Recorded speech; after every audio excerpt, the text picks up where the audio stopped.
Boleh, monggo. Oke. Rekam ya. Oke, kalau gitu Pak Yono, saya izin buka sejenak. Assalamualaikum warahmatullahi wabarakatuh. Waalaikumsalam warahmatullahi wabarakatuh. Salam sejahtera untuk kita semua. Om Swastiastu, Namo Buddhaya.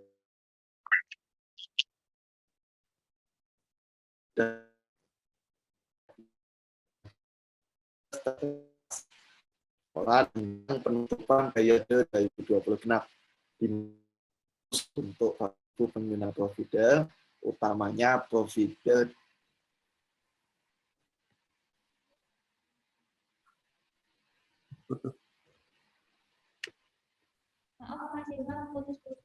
ternyata putus-putus.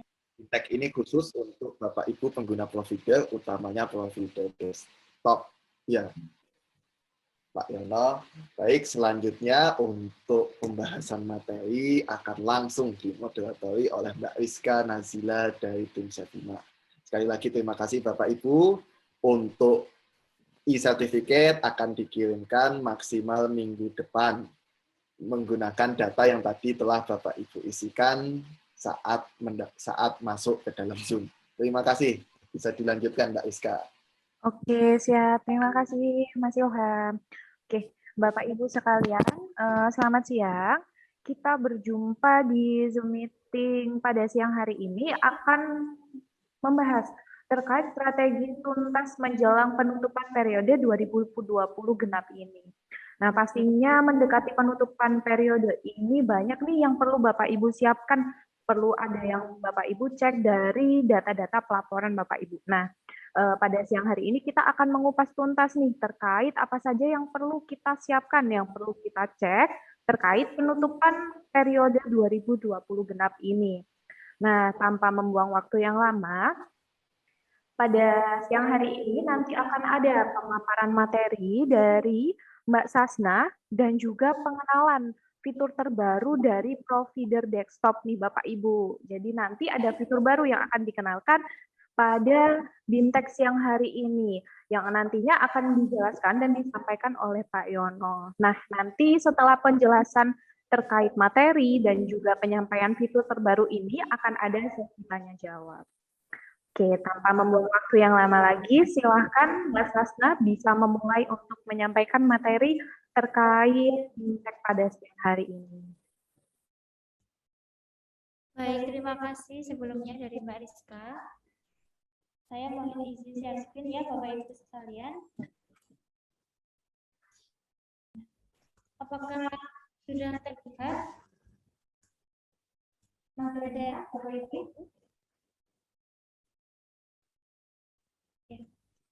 Bisa mungkin konfirmasi Mbak Rizka?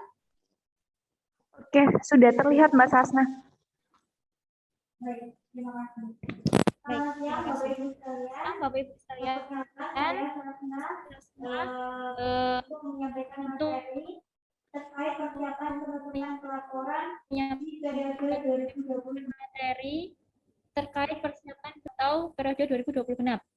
Nah, di sini apa saja yang perlu dipersiapkan atau diperhatikan ketika menjelang penutupan pelaporan kan biasanya kita memperhatikan dari segi checkpoint ya Bapak Ibu. Nah, checkpoint sendiri itu kan dibagi menjadi dua, yaitu checkpoint 1 dan checkpoint 2.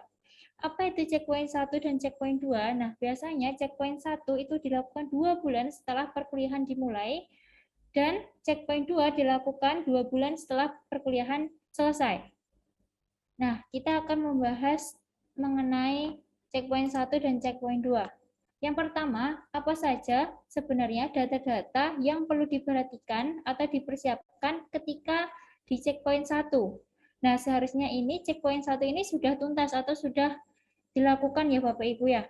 Data-datanya apa saja? Yang pertama, ada data biodata mahasiswa. Kemudian lengkap dengan histori pendidikan mahasiswa, riwayat pendidikan mahasiswa. Kemudian dilanjut untuk mendatakan AKM atau data aktivitas kuliah mahasiswa.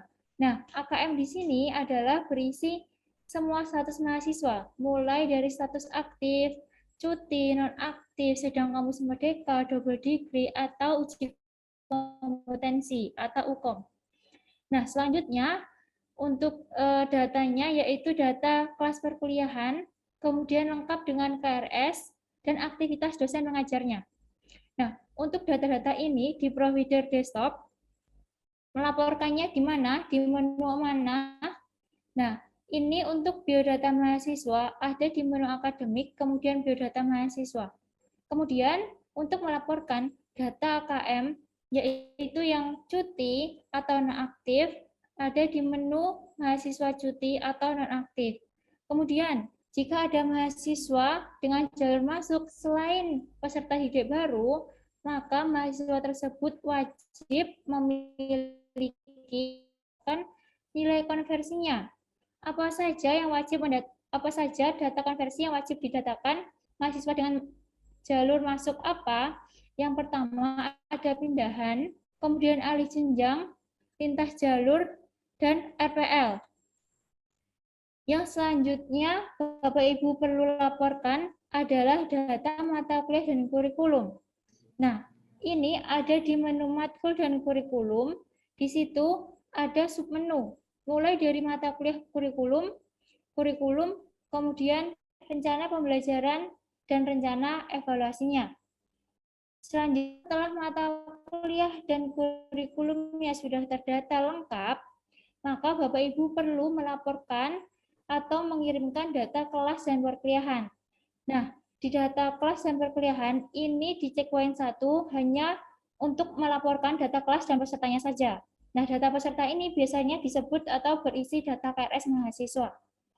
Kemudian kita lanjut untuk mendatakan di menu aktivitas kuliah. Nah, aktivitas kuliah ini seperti yang tadi saya sampaikan bahwa di checkpoint 1 cukup mendatakan statusnya saja.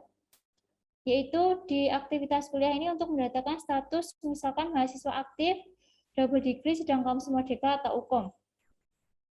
Nah, selanjutnya kita lanjut ke checkpoint 2. Karena untuk penutupan periode 2020 genap ini kan sudah mendekati pelaporan Ibu. Nah, ini kita harus difokuskan untuk ke data-data yang ada di checkpoint 2. Data apa saja yang ada di checkpoint 2? Yang pertama, ada data nilai perkuliahan. Jadi tadi kan di checkpoint 1 kita sudah mendatakan kelas dan KRS mahasiswanya ya. Di checkpoint 2 ini kita fokus untuk mendatakan nilai perkuliahan. Kemudian untuk selanjutnya adalah mendatakan AKM atau aktivitas kuliah mahasiswa. Nah, tadi kan di checkpoint 1 AKM-nya itu adalah hanya mendatakan statusnya saja. Kalau di checkpoint 2 ini kita harus mendatakan SKS semesternya, SKS total, IPK, dan IPS-nya. Kemudian kita lanjut untuk data aktivitas mahasiswa. Nah, data aktivitas mahasiswa ini berisi apa? Ini berisi kegiatan-kegiatan Bapak Ibu. Jadi misalnya mahasiswa mengikuti magang atau praktik kerja atau KKN atau KKL itu ada datanya di aktivitas mahasiswa. Kemudian lanjut kita mendatakan nilai konversi. Nah, tadi kan di checkpoint ada nilai konversi. Kok sekarang ada lagi? Nah, di checkpoint 1 tadi nilai konversinya adalah untuk mahasiswa misalkan pindahan, alih jenjang, lintas jalur. Begitu Bapak Ibu. Sedangkan untuk di checkpoint 2 ini nilai konversinya adalah nilai konversi untuk mahasiswa yang mengikuti kampus merdeka, pertukaran pelajar maupun non pertukaran pelajar. Kemudian data terakhir yang ada di checkpoint 2 adalah mahasiswa lulus atau keluar. Jadi semua mahasiswa dengan status lulus atau semua status keluar.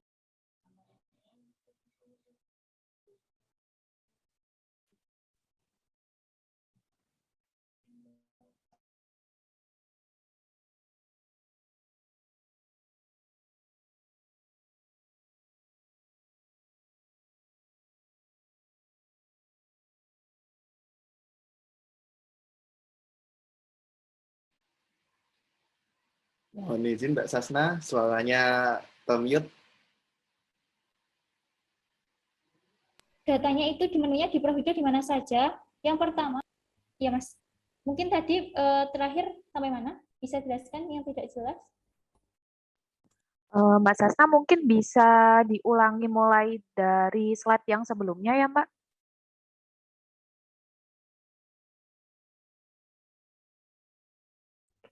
Baik, Mbak Rizka. Terima kasih. Baik, saya ulang ya Bapak Ibu dari data-data yang ada di checkpoint 2. Nah, datanya ini apa saja? Yang pertama adalah data nilai perkuliahan. Tadi kan di checkpoint 1, Bapak Ibu sudah mendatakan kelas dan KRS-nya mahasiswa. Nah, di checkpoint 2 ini waktunya untuk mendatakan nilai. Kemudian yang selanjutnya adalah data KM atau aktivitas kuliah mahasiswa. Tadi kan di checkpoint 1 juga ada mendatakan aktivitas, tapi di checkpoint 1 itu biasanya hanya mendatakan statusnya saja. Nah, di checkpoint 2 ini kita mulai untuk mendatakan SKS semester, SKS total, IPS, dan IPK dari mahasiswa di semester tersebut. Kemudian yang ketiga ada data aktivitas mahasiswa. Nah, data aktivitas mahasiswa ini berisi data apa? Nah, di sini biasanya mahasiswa yang mengikuti kegiatan.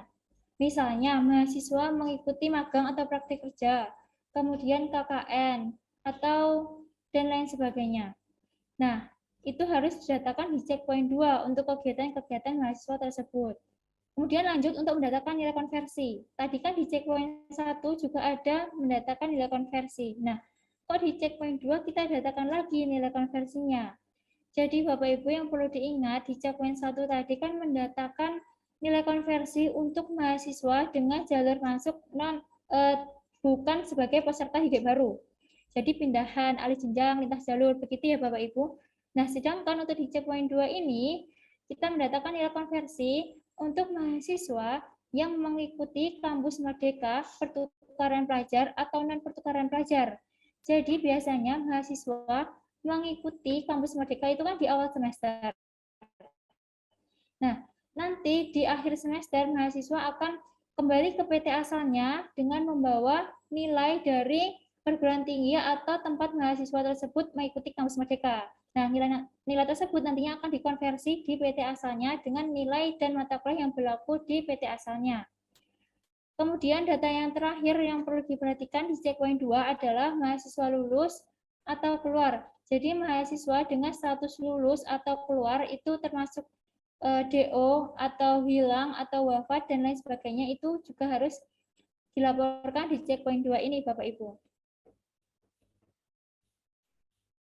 Selanjutnya, kita kan tadi sudah membahas terkait data-data yang perlu diperhatikan di checkpoint 2. Nah, sekarang kita lanjut untuk mendatakan data-data tersebut di provider. Menunya itu di mana saja?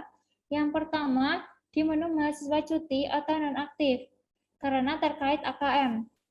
Kemudian, selanjutnya, untuk mendatakan nilai, bisa di menu kelas dan perkuliahan. Kemudian lanjut untuk mendatakan aktivitas kuliah. Itu ada di menu aktivitas kuliah. Nah, di menu tersebut untuk mendatakan SKS mahasiswa, kemudian SKS totalnya, IPS-nya berapa, IPK-nya berapa. Begitu ya Bapak Ibu. Kemudian kita datakan untuk aktivitas dosennya. Nah, dosen tersebut memiliki beban ajar berapa, SKS berapa, di kelas mana. Nah, itu di menu mengajar dosen, kemudian rencana dan realisasi. Selanjutnya kita datakan untuk tugas akhirnya. Nah, sepenuhnya ada tugas akhir untuk pembimbing dan penguji, ini diisi adalah dosennya. Kemudian kita lanjut untuk mendatakan pembimbing akademik, yudisium dan kelulusan, dan data mahasiswa keluar.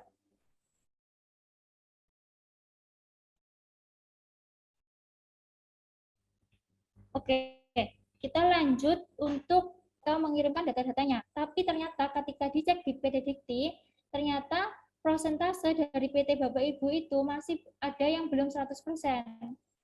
Lalu kira-kira penyebabnya apa? Kok bisa belum 100% padahal datanya rasa-rasanya sudah terkirimkan semua. Nah, yang pertama, kemungkinan data AKM mahasiswa atau aktivitas kuliah mahasiswa ada yang belum terkirim. Kemudian ada juga data mahasiswa aktif yang ternyata belum dilaporkan.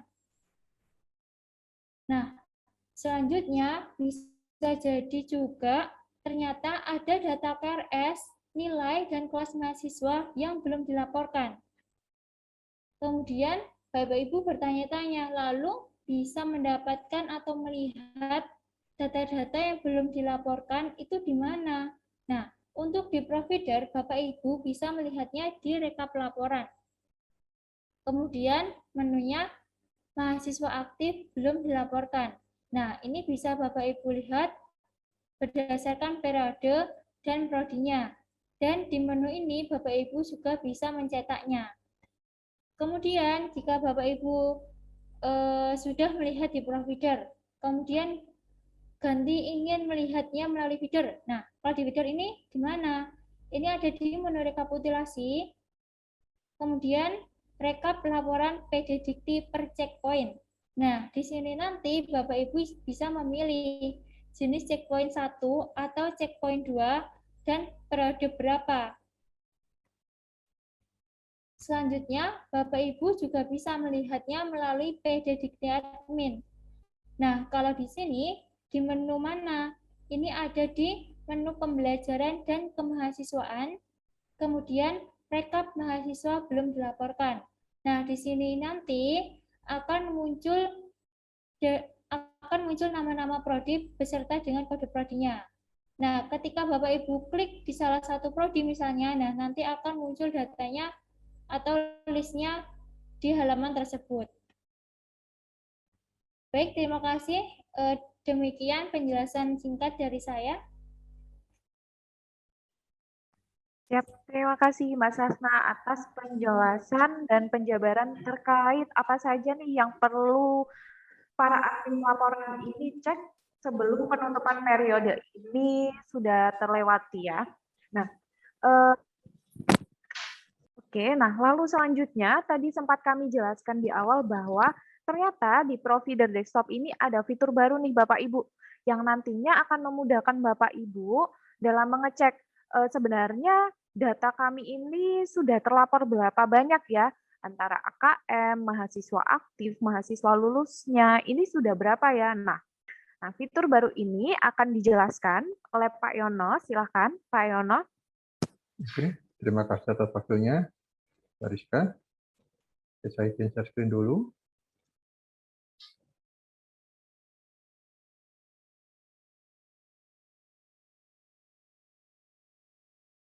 Jadi tadi sudah saya otakan, silakan yang lagi membuka provider bisa reload lagi untuk mendapatkan perbaikan aplikasi yang terbaru. Di sini saya berikan dashboard, maaf sebelumnya ini sudah tampil, sudah kelihatan ya screen saya? Sudah Bapak Yono. Oke, di sini di atas ini adalah dashboard, tadi yang warna biru ini adalah data dari feeder, kemudian yang warna merah tua ini adalah data dari Siakap ya. Kebetulan ini saya minta izin data dari UKWM Surabaya. Nah, ini jika kita lihat data mahasiswa aktifnya dengan data AKM-nya kok banyak AKM-nya ya. Seharusnya kan lebih banyak mahasiswanya. Ini karena mahasiswanya di semester 20 genap ini sudah diproses lulus, sehingga sebetulnya AKM itu adalah gabungan dari mahasiswa aktif ini ditambah dari beberapa mahasiswa keluar yang statusnya lulus ya. Jadi ini otomatis sudah 100% ya harusnya nih pelaporannya, jika ada dari data feedernya ya. Terus kita cross check lagi data di Syakatnya, ini kok datanya lebih banyak. Nah, ini ada kemungkinan karena kemarin ada kasus di UKWM itu ada mahasiswa alih bentuk yang kemungkinan belum diproses di PD Dikti, sehingga masih ada selisih di sini ya. Jadi nanti silahkan di cross check. Cross check laporan di mana? Ini adalah rekapnya, detailnya bisa di cross check di rekap laporan nanti perkuliahan dan kelulusan. Nanti kalau dilihat perkuliahan nanti akan tampil ya per prodinya jumlahnya berapa, mahasiswa aktifnya, terus jumlah KRS-nya berapa, itu keluar semua detailnya. Itu ada detail dari sini. Jadi nanti yang perlu dilihat nih acuannya dari sini dulu. Yang dilihat adalah dibandingkan antara peserta kelas dengan riwayat nilai. Jika nilainya belum sama, ini ada selisih ya, berarti itu adalah kemungkinan ada nilai yang belum keluar. Itu diharapkan segera untuk diproses karena kan nilai itu perlu pembukaan periode. Dan boleh jadi juga data kelas yang selisih nantinya, data serta kelas yang selisih itu adalah data yang mahasiswanya melakukan perubahan KRS ya. Jadi data kelasnya sudah berubah dan itu perlu proses penghapusan data yang ada di feeder ya. Ini untuk AKM tentunya AKM itu perlu validasi, dipastikan bahwa SKS semester yang dia tempuh itu adalah sudah sama dengan SKS total yang dia ambil di semester itu. Kecuali jika dia MBKM ya, MBKM nanti nggak ada proses pengecekan SKS semesternya. Ini kebetulan masa MBKM-nya masih belum ada. Ini nilai kegiatan belum ada. Nanti kalau ada bisa langsung dibandingkan ya di sini. Berapa jumlah mahasiswa yang MBKM, berapa yang ada di Siakat. Nanti di sini adalah data yang belum dikirimkan. Kemudian ini ada data mahasiswa keluar. Ini kebetulan datanya ada beberapa yang belum melebihi ya data feedernya ini. Kelihatannya juga ini ada pengaruh dari data migrasi alih bentuk kemarin yang belum terproses, jadi masih ada intersection di sini. Iya. Kemudian di sini di dashboard paling kanan ini adalah data mapping mata kuliah yang bermasalah ya. Ini ditemukan perbedaan SKS-nya ada 33, kemudian yang berbeda nama ada 221. Ini bisa diklik untuk melihat detailnya ya. Nah, ini bawah. Nah, ini adalah perbedaan SKS-nya. Di sini adalah persentase kesamaan namanya ya. Jadi kalau 100% berarti sudah sama persis antara nama feeder dengan nama disiakat. Jadi walaupun ini beda SKS tetap saya berikan pengecekan berapa persentase kesamaannya. Kalau 86 ya ini udah mendekati lah. Ini ya.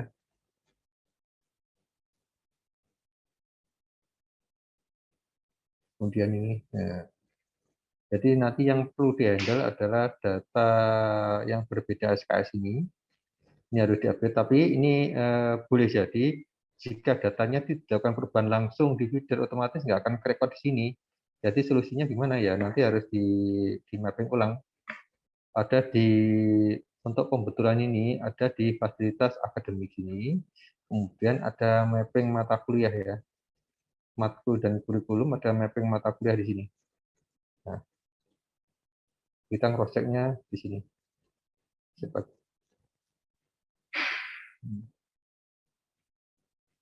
Berarti yang belum ada di bagian ya. Nah, ini contohnya adalah pendidikan bahasa dan seni sebagai konsep.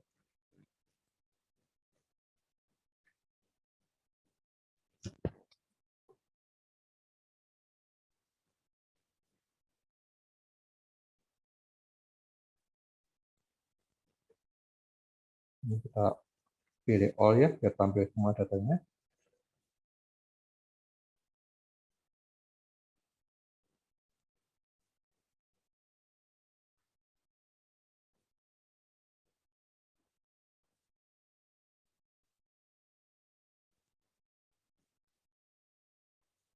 Ini masih proses. Nah, sebetulnya di menu ini sudah komplit ya. Kalau nanti beda SKS kan diwarnai warna pink ya, kemudian warna kuning itu warna yang berbeda mata kuliah, nama mata kuliahnya antara di feeder dengan di akad.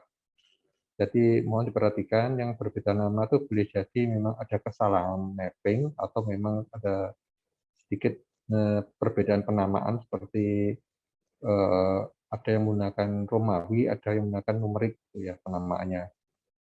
Matematika 1 pakai Romawi, satunya matematika 1 pakai alfanumerik, itu otomatis akan dideteksi sebagai nama yang berbeda ya. Itu bisa diabaikan atau bisa juga diupdate datanya. Nah, ini kan ada warna ini harus jika memang datanya ini yang benar data dari Siakat, ini harus dilakukan divalidasi, kemudian dicentang dan dikirim. Otomatis akan melakukan update di data feedernya ya. Jadi proses update jika sudah ada ID-nya nih, yang nanti yang diupdate adalah data SKS dan data nama mata kuliahnya.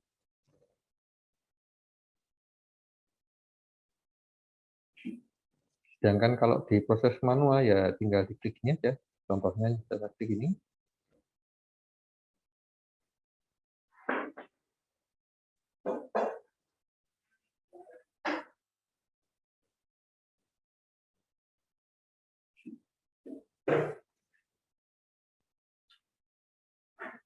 Oh, mohon maaf nih koneksi saya terputus. Screen ulang.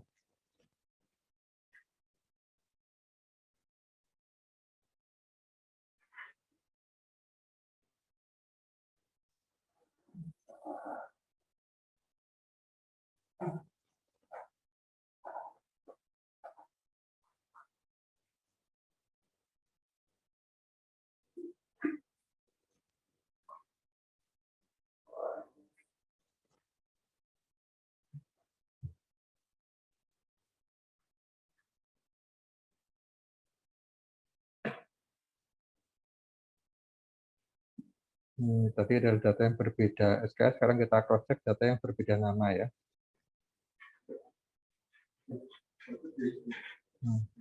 Ini bisa diklik ya untuk meng-cross check perbedaan nama sampai sejauh mana. Nah, kita order secara descending, jadi ini yang kalau 0 berarti datanya berbeda sama sekali ya. Kalau dividen kita lihat namanya tesis, disiapkan nama skripsi. Nah ini kan berbeda, beda sama sekali, nggak ada kesamaan sama sekali. Ini 0. Nah, mohon perhatikan. Nah ini ada juga yang kelihatannya salah mapping nih ya. Metodologi penelitian kok di mapping dengan tugas akhir, atau boleh jadi ini karena MK-nya kode MK-nya ada yang kembar gitu ya. Ini sebetulnya bisa diatasi dengan menambahkan spasi di belakangnya. Itu kan nggak begitu kelihatan. Ini juga kuliah kerja nyata, kemudian di mata kuliahnya KKN. Ini kan nggak kurang pas. Jadi sebaiknya kalau penamaan mata kuliah itu jangan disingkat, tapi nama panjangnya. Kalau ini sebaiknya jangan diedit. Nanti kalau dikirimkan, yang tadi kita lihat dari menunya, di Prodi PSDKU Akuntansi, kita cross-check akademik, kemudian kita buka mata kuliah, mapping matkul, kita cek di PSDKU Akuntansi. Oke.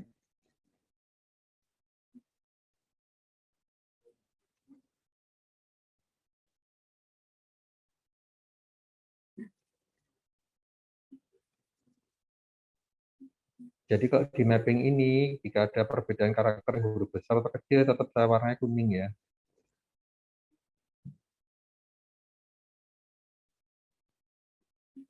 Ini nanti mau diperhatikan, karena dampaknya dan ke kelas dan KR-nya mahasiswa. Jika mappingnya itu akan keliru, maka nanti akan berdampak ke kelas keturunannya, dan KR-nya tentunya akan menjadi salah ya.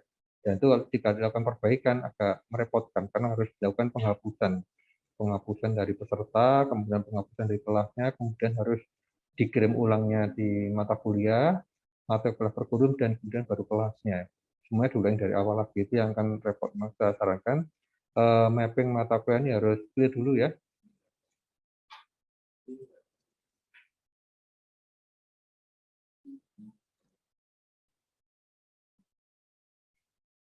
Dan mohon diingat jika sudah ada ID feedernya, ketika nanti dikirim, itu akan melakukan proses update di nama mata kuliah dan di SKS-nya. Akan mengikuti data dari siakatnya. Jika belum ada mapping-nya, berarti itu akan di-create-kan baru. Ini masih ada yang banyak yang berbeda ya.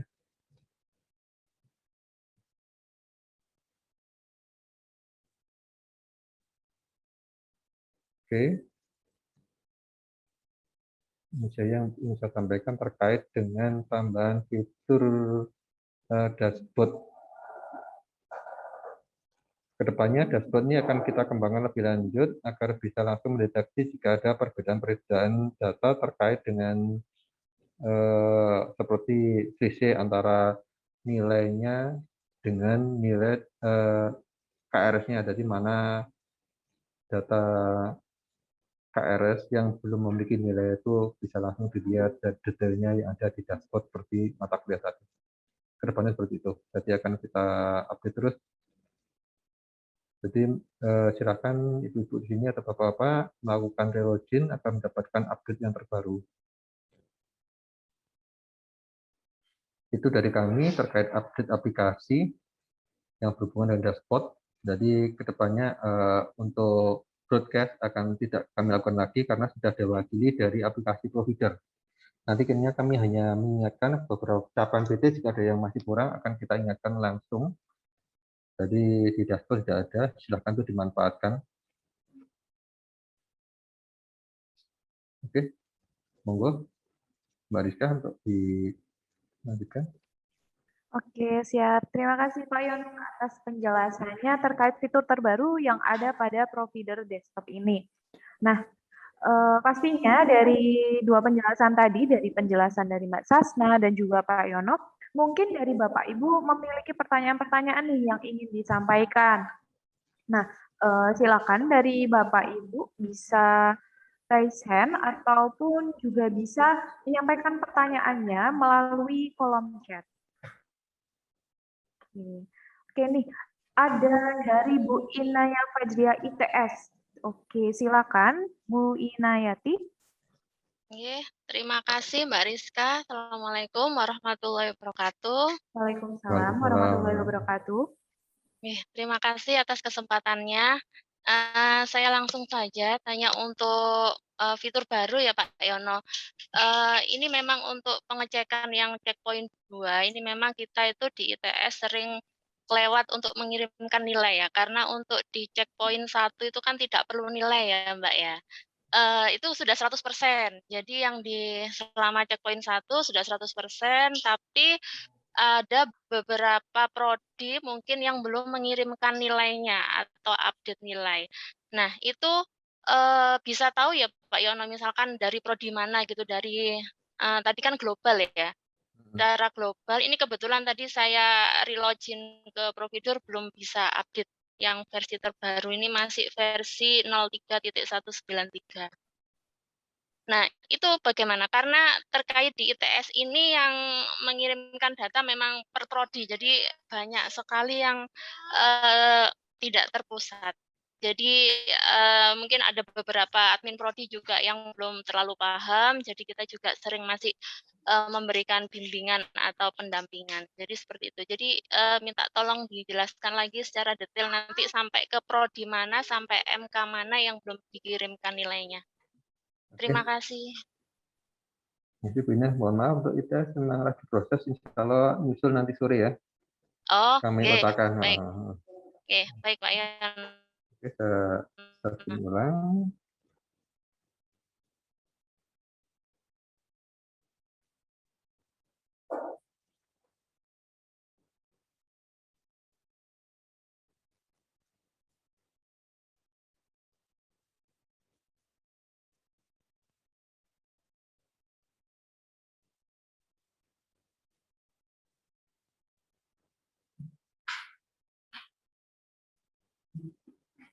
Jadi mungkin tadi yang ditanyakan Bu Ina adalah data nilai yang sering kelewatan ya, nilai dengan peserta. Nah, ini banyak yang kelewatan. Ini kebetulan di UKWM isinya nggak banyak ya.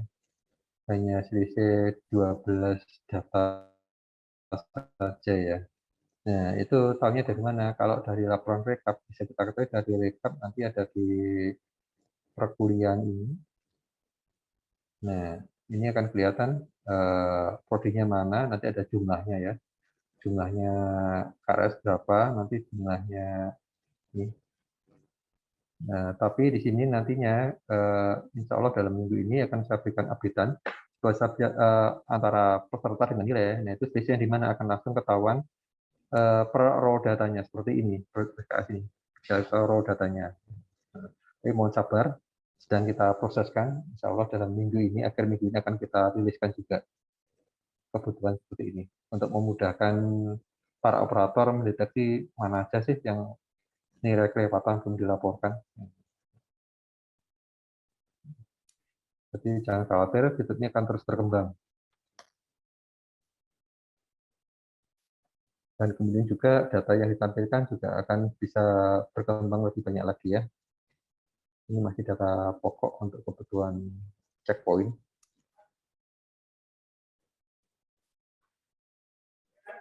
Itu Bina. Monggo jika ada pertanyaan dari yang lain, silakan. Oke, Pak Yono. Ada pertanyaan nih Pak Yono dari Bu Ajeng Restu. Nah, jadi di Untak Surabaya pada fitur terkait perbedaan SKS milik prodi pembangunan. Ada muncul nih Pak Yono. MK-nya ini SKS-nya sudah sama-sama 2 SKS, tapi kenapa di fitur baru itu dianggap berbeda ya? Gini, kemungkinan perubahannya itu tidak kerekam di provider. Nantinya akan kita berikan fitur untuk validasi ya, meng-cross-check ulang semua data yang ada di mata kuliahnya dengan data feeder. Jadi kita cross-check ulang, karena jika itu dilakukan langsung di feeder atau ada proses update, itu tidak terekod di data provider. Jadi akan kita berikan optimasi untuk melakukan lebih valid lagi data ini. Jadi mohon bersabar juga, dalam hari ini juga lagi saya testing tadi untuk melakukan proses validasi ulang terkait dengan mapping ya. Karena saat ini saya uji coba memang jika ada perubahan datanya di feeder langsung itu tidak terdeteksi di provider ya. Jadi untuk menyimpulkan ulang data mata kuliah dengan feeder ada fitur khususnya nantinya di ini ya. Ini akan ada tombol di sini untuk proses validasinya. Validasi ataupun proses data ini bisa langsung dikirimkan jika memang datanya disiapkan sudah benar-benar valid ya. Jadi dari ini tidak perlu ke menu akademik lagi, tapi bisa langsung dari menu ini untuk handlingnya. Entah itu proses mapping manual atau proses pengiriman langsung dari sini bisa di-handle ya. Ini lagi saya testing dan belum saya rilis karena belum lolos uji coba. Saja belum berani rilis jika belum quality assurance dulu ya. Jadi mohon bersabar. Itu Mbak Ajeng. Oke, Bu Ajeng, apakah sudah menjawab, Bu? Terkait pertanyaan Bu Ajeng tadi? Nantinya juga ada tambahan informasi di sini ya kan, sekedar mata kuliah. Ini saya berikan nanti tambahan informasi berapa banyak kelas yang sudah memakai kode ini. Jadi bisa dideteksi dini ya. Jika memang tidak ada menggunakan, bisa dilakukan penghapusan dari mapping ya, atau dilakukan perbaikan nggak masalah. Jadi lebih detail informasinya. Mata kuliah ini digunakan untuk berapa kelas, kita berikan tambahan informasi nanti supaya lebih akurat.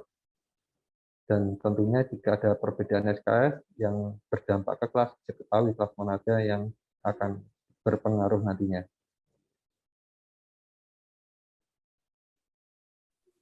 Oke, siap.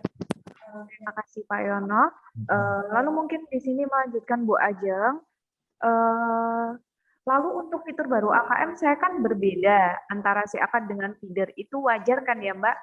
Untuk saat ini wajar Bu, karena memang seharusnya walaupun mahasiswa lulus, jika mahasiswa itu di periode terakhirnya memilih KRS memang seharusnya statusnya aktif Bu. Jadi wajar Bu Ajeng. Seperti itu ya Bu Ajeng? Oke, baik.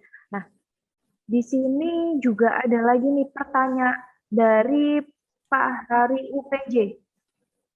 Oke, silakan Pak Hari. Terima kasih Mbak Rizka.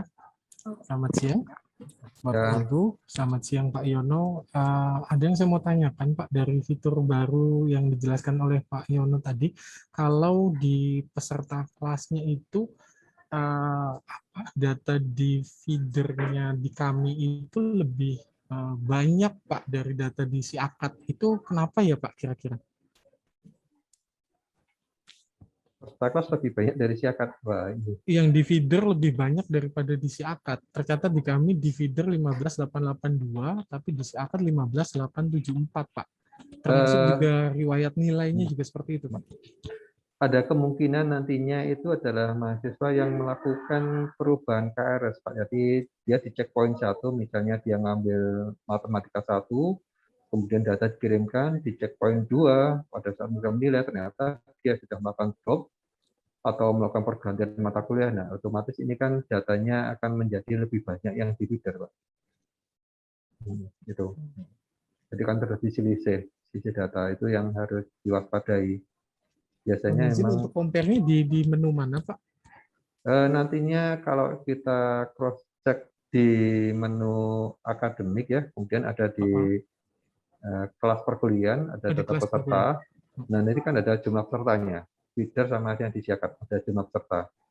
Jika itu Oh, berbeda, bisa langsung dikomparasikan untuk Karena mengetahui seperti ini perbedaan Pak data. Yono, izin, Ya, karena di kami ini ada satu kebijakan Pak terkait mata kuliah skripsi gitu Pak. Jadi kami itu kalau mata kuliah skripsi tidak lulus di semester ini, di semester lanjutnya itu kami masukkan ke dalam mata kuliah skripsi lanjut seperti itu. Dan skripsi lanjut itu memang tidak kita karena SKS-nya berbeda. Ini kebijakan dari kami saja Pak. SKS-nya berbeda, jadi kita laporannya langsung ke feedernya gitu, Pak. Apakah mungkin karena itu atau bagaimana, Pak? boleh jadi itu menyebabkan perbedaan data. Karena langsung dipikirkan mengentrikan datanya. Iya, karena kita Jadinya akan laporannya berbeda. tetap ke skripsi gitu, Pak. Memang ada Gitu. beberapa kebijakan, beberapa PT itu jika nilai skripsinya tidak keluar, kan biasanya nilainya E ya. Nah itu pakai skala nilai yang T. Nah T itu kan pengertiannya tunda, itu kan bisa skalanya tetap pakai 0, tapi ditandai dengan huruf T, seperti itu. Seperti di Unipar itu, dia jika skripsinya belum selesai, maka nilainya adalah bukan E, tapi T. T itu singkatan dari tunda, seperti itu Pak. Itu kan juga diizinkan di PDDB untuk skala nilai seperti itu. Baik, baik. Ada satu lagi boleh bertanya lagi Mbak Rizka? Terkait ini Mbak, tadi penjelasan dari Mbak Sasna untuk rekap laporan checkpoint. Kami memang setelah kami lakukan pengecekan di rekap laporan checkpoint itu, untuk di mulai semester genap kemarin itu banyak memang muncul yang terikut di kami itu belum di set AKM Mbak. Dan setelah kami lakukan pengecekan lebih lanjut, masuk ke dalamnya itu periode mahasiswa yang sudah lulus, yang sebelumnya itu kami laporkan tanggal periode atau tanggal keluarnya itu sama dengan tanggal yudisium. Tanggal yudisium kami itu memang tanggal Februari, yang dimana itu sudah masuk ke periode genap gitu, dan ini muncul terset belum di set AKM. Jadinya kami harus merubah tanggalnya itu satu persatu gitu. Mbak Rizka atau Mbak Sasna mungkin bisa menjawab apakah memang seperti itu atau bagaimana ya mensiasatinya supaya dari provider langsung dikirim itu, jadi kita tidak perlu merubah tanggalnya itu kembali satu persatu. Baik, mungkin setelah dilakukan perubahannya ada di jaketnya ya Pak ya? Iya Mbak. Ya, nanti kita bisa melakukan perubahan jaketnya, bisa dikirimkan semuanya serentak dari provider Pak. Jadi memang harus untuk tanggal yudisium mahasiswanya. Jadi mau dipastikan terkait tanggal itu harus berada di rentang periodenya. Jika di periode genap, maka tanggalnya harus berada di rentang periode itu, nggak boleh keluar. Jika tanggalnya keluar, nanti akan terkena validasi. Benar. Nah, itu yang harus diperhatikan. Baik itu terkait dengan kelulusan maupun di mahasiswa masuk akan sama lakuannya. Harus di dalam dan jangan di intersection-nya ya, di batas tanggal jangan, itu juga kena validasi nanti.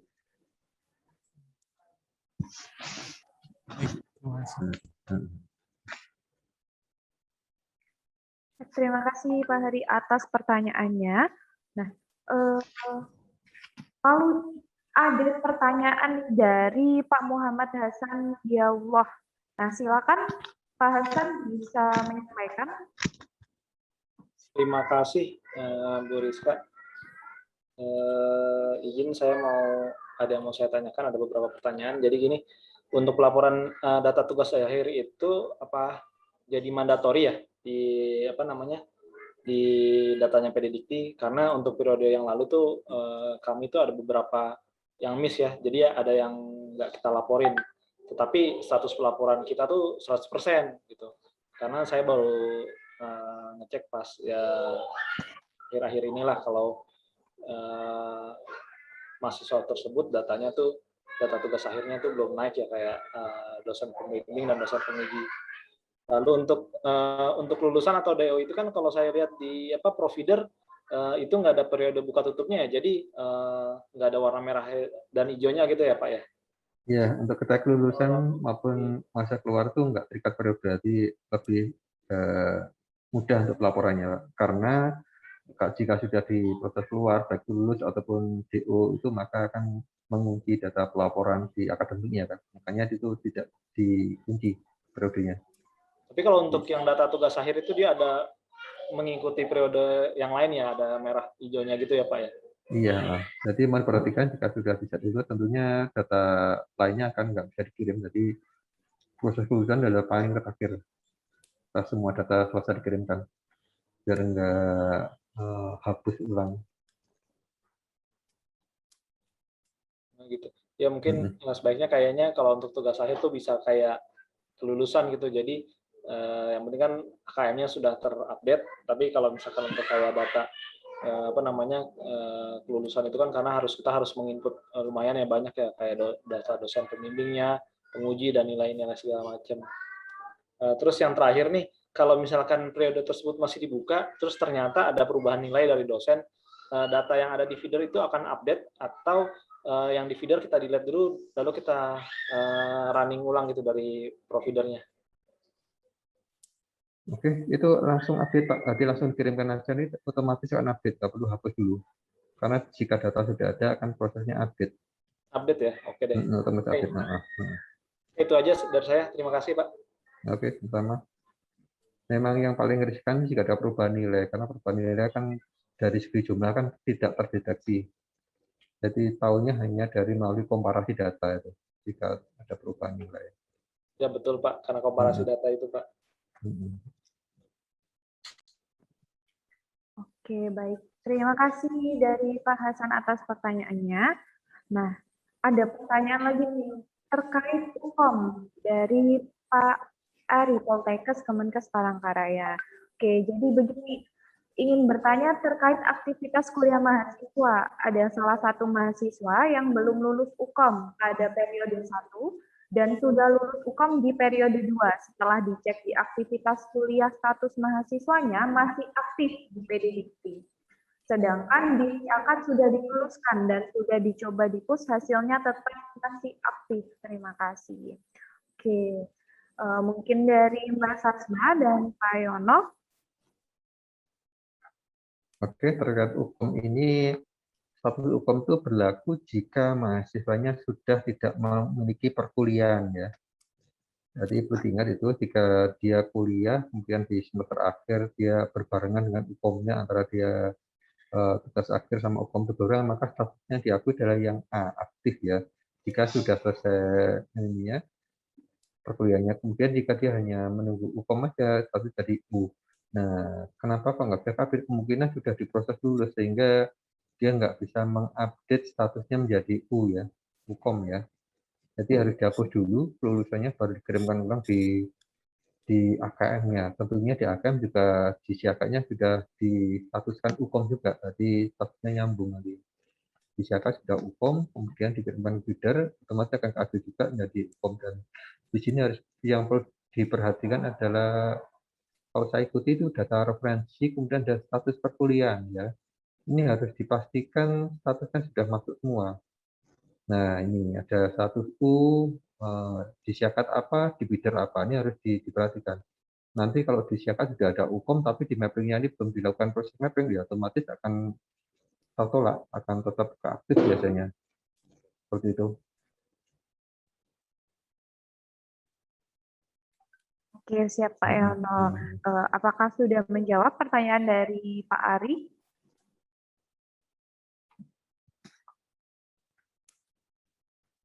Oke, baik. Dari Bapak Ibu yang lain, apakah ada pertanyaan terkait pembahasan kita pada siang hari ini?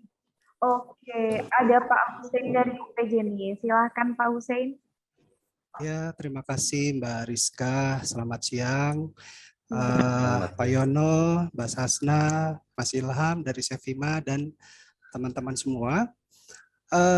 Yang ingin saya tanyakan, saat ini kan pemerintah sedang gencar ada kampus merdeka. Kebetulan di Siakad juga sudah ada menu kampus merdeka gitu ya. Nah, di feeder pun ada.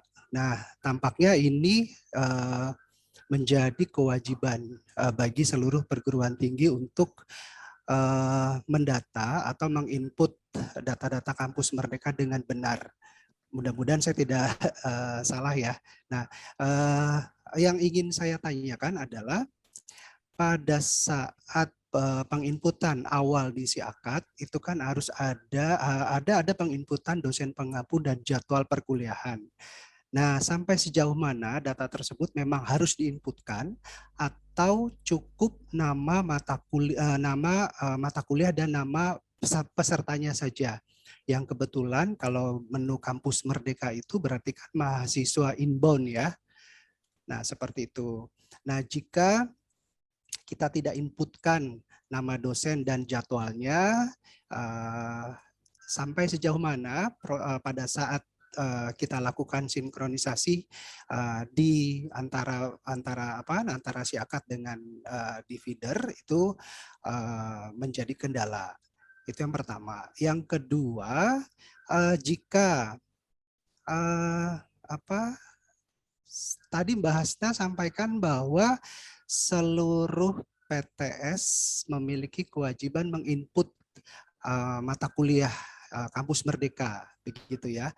Nah, itu kan mata kuliah yang diikuti oleh mahasiswa PT tersebut ya. Kalau misalnya mahasiswa UPJ berarti kan yang menginput nilai adalah operator UPJ atau dari PT penyelenggara. Itu. Kemudian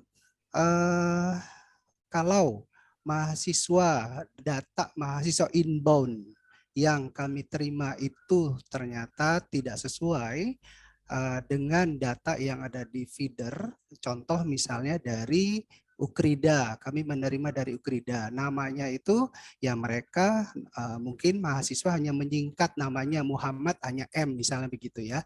Nah, apakah itu berpengaruh terhadap penginputan data yang kita lakukan di si akad di menu kampus Merdeka?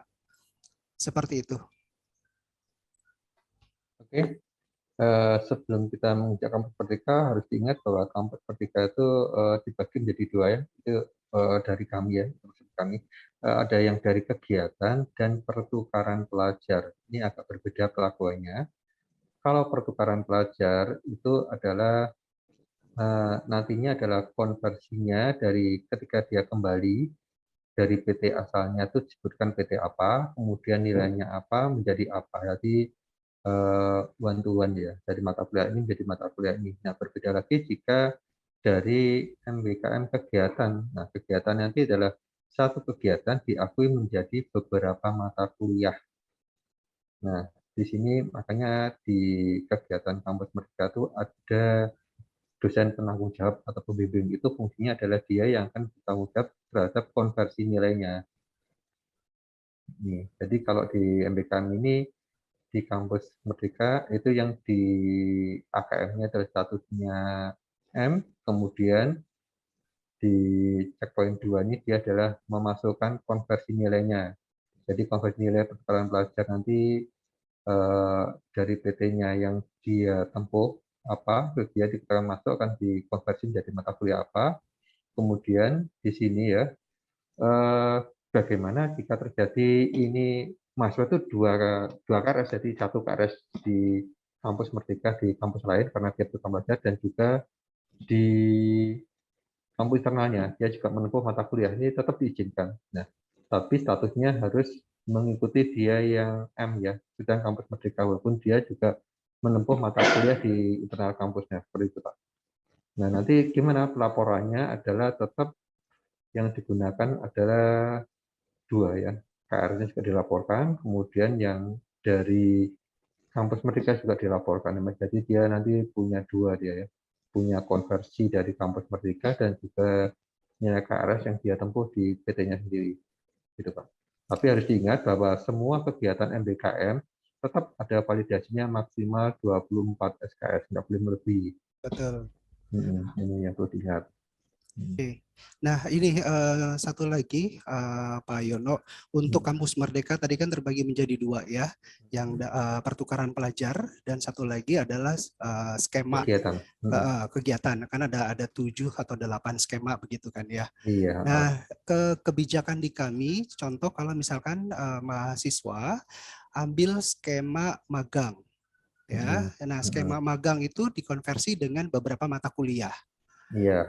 Nah, karena kegiatannya di luar kampus, lalu dosen memang disiapkan ya. Kebijakan di kami karena Iya. tidak mengajar, hanya karena dibutuhkan sistem harus input nama dosen, maka SKS mengajarnya kami kosongkan. Gitu. SKS Ya, pada saat ini kan biasanya kan beban SKS-nya kami kosongkan, diisi akad.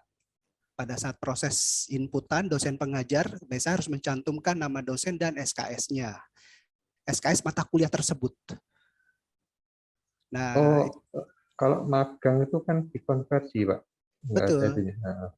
Nah, kalau di kami itu kan ada contoh misalnya ya tadi magang atau penelitian di desa, ya seperti itu. Nah, biasanya kan mengkonversi beberapa mata kuliah, Pak Yono. Iya. Nah, dari konversinya itu kami cantumkan nama dosennya, tetapi SKS-nya kami kosongkan sehingga tidak menjadi BKD-nya dosen. Nah, kalau data itu kami kosongkan, itu pada saat pelaporan kami sempat mencoba kami kosongkan gitu ya di feeder.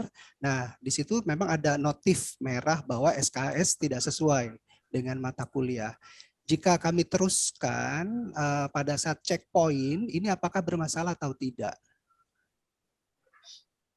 Karena kalau di kebijakan dari perguruan tinggi gitu. Ya, kegiatan MBKM itu tugasnya dia bertanggung jawab. Jadi yang bertanggung jawab terkait dengan konversi nilainya. Hanya sebatas itu. Gitu. Sebatas dia Tetapi bertanggung jawab. Nah, di kami itu SKS tidak dihitung gitu. Nah, pada saat kami kosongkan itu, pada saat pelaporan di checkpoint ini, apakah nanti akan bermasalah atau tidak ya?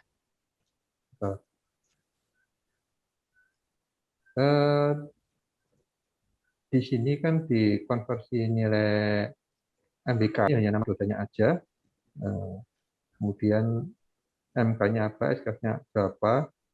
Kalau itu kan adanya di kegiatan ini akademik yang Bapak maksud tadi adalah kemudian di kelas di nilai di sini, jadi masuk KRS berarti. Sepertinya ada 2 pencatatan, jadi di MBKM dan di KRS, apa nggak double nanti, Pak? Karena di MBKM adalah konversi, kemudian kalau di kelas peserta nilai tadi kan ada dosennya, dosen pengajar kelasnya, karena dia pengajar tentu ada pembagian berapa SKS yang dia ajar. Dan mungkin nanti kan dikosongkan di situnya, SKS saja dikosongkan. Memang itu nantinya berdampak ada validasi jika dikosongkan atau tidak sesuai dengan SKS ajarnya. Yang saya tangkap seperti itu. Jadi metode bisa double pencatatan antara jika di kelas dicatat, kemudian di MBKM-nya sendiri juga dicatat, akan double nanti. Jadi sebaiknya cukup di MBKM-nya saja. Iya, dikonversi nilai aja. Konversinya saja. Nah, nanti ketika bermasalah, ketika dijadikan transkrip di feeder, maka nanti akan jadi double, Pak. Karena di kelasnya ada, di konversi nilai juga ada, akan double nanti. Akan tabrakan datanya. Baiknya melalui konversi aja. Itu hanya melalui konversi. Nanti coba kami lihat kembali ya, Pak Yono ya, karena proses di kami saat ini yang berjalan seperti itu. Jadi saat ini misalnya contoh mahasiswa magang, nah di salah satu perusahaan gitu ya. Nah lalu dari proses magang itu diakui sesuai dengan capaian pembelajarannya, itu adalah mata kuliah ABC misalnya seperti itu. Nah, jadi dari situ maka mata kuliah yang ABCD ini kami masukkan sebagai Merdeka Belajar. Seperti itu. Ya. Harapan untuk ini mulai diterapkan MBKM-nya karena nanti insya Allah di tahun depan ini mulai diwajibkan juga ya untuk semua PT menggunakan IKU dan salah satu indikatornya adalah MBKM. Kebetulan tahun ini kan masih di perguruan tinggi negeri yang rencana kan tahun depan di seluruh perguruan tinggi akan diwajibkan. Dan alhamdulillah kemarin yang kita support dari ITS itu adalah tikar pertama di PTN. Oke. Selamat buat ITS Bu Ina. Sampai IKU-nya.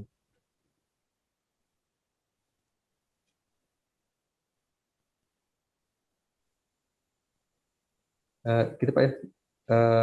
Kalau saya deteksi tadi bisa double pencatatan karena mungkin yang dimasukkan ke kelas agar tampil di transkrip seperti ini tuh Pak, di transkrip internalnya. Jadi dimasukkan ke pengajaran di kelas, tadi keluar di transkripnya seperti itu.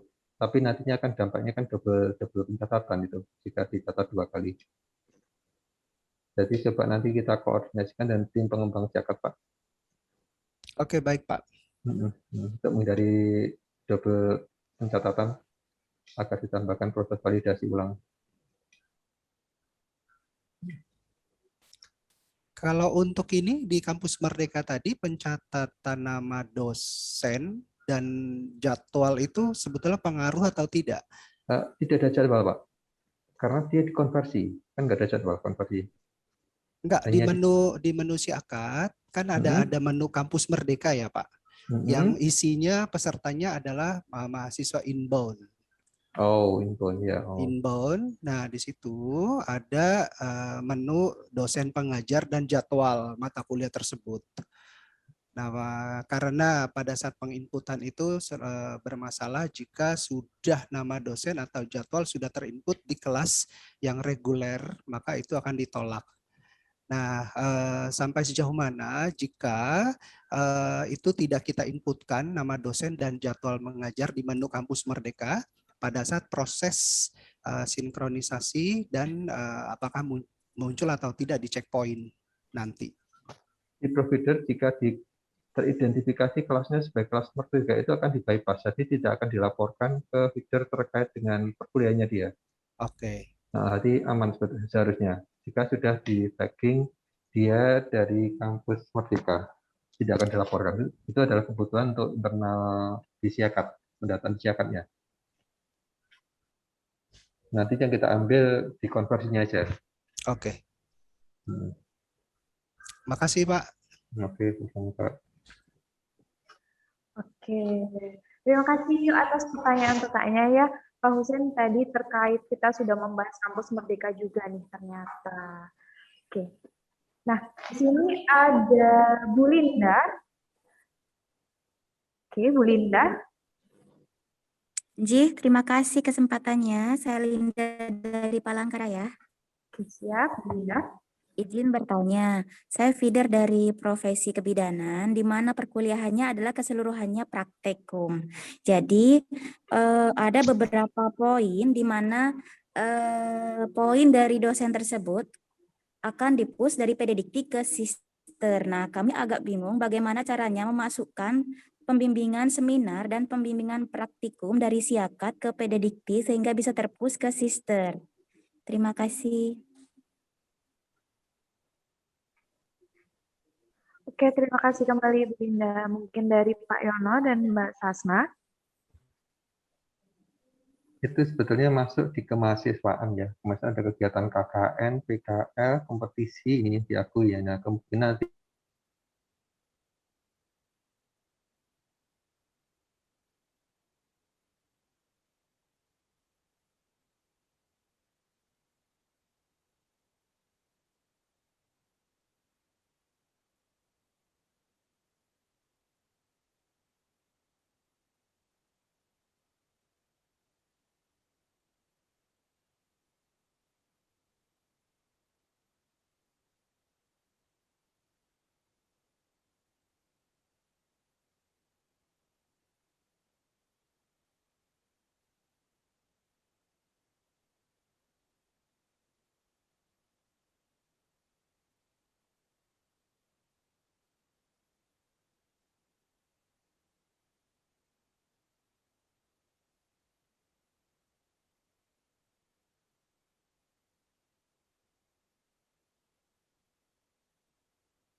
ATM, tetapi nggak perlu konversi, langsung seperti mekanisme biasa. Jadi nantinya pencatatannya dari akademik ini, kemudian dari kelas, peserta nilai normal, tidak ada perbedaan. Hanya dia statusnya M, karena dia ada proses MBKM di internal PT-nya.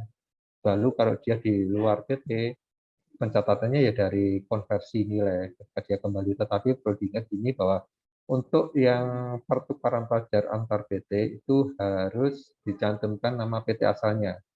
Jadi kalau kita ada MBKM ini ya, mungkin kita ada konversi nilai pertukaran pelajar.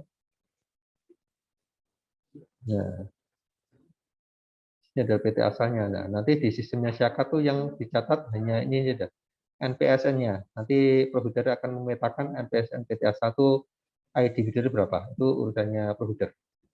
Itu Mas bilang. Jadi nanti di Syaka dikembangkan sendiri, nanti kodenya adalah kode NPSN dari PT asalnya apa. Siap, Mas. Kalau mungkin satu lagi terkait kan juga ada MBKM Prodi, ada ya ini yang terkait MBKM Prodi itu apakah juga sama, juga harus dilaporkan ke kegiatan Tetap ini? MBKM Prodi kan berarti yang MBKM internal ya, antar Prodi ya? Iya. Kami sempat diskusi dengan pihak Dikti bahwa kalau MBKM internal antar prodi itu salah satu indikasinya adalah dia mengambil mata kuliah di luar kurikulum dia, kan seperti itu, di luar kurikulum itu yang jadi catatan. Siap. Baik, terima kasih, itu aja yang mungkin saya tanyakan. Iya, tapi kan dapatnya Syakat banyak nih Mas bilang, karena kan biasanya Syakat itu mengunci kurikulum kan, sekarang dibuka lagi nih untuk kebutuhan MBKM.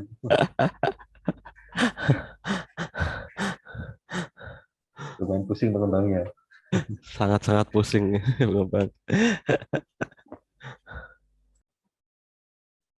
Jadi boleh nanti bagi siapa yang dikembangkan sendiri konsultasi kita terkait data apa aja yang dibutuhkan dan regulasinya apa aja bisa sudah kita siapkan, termasuk view-nya apa aja yang dibutuhkan.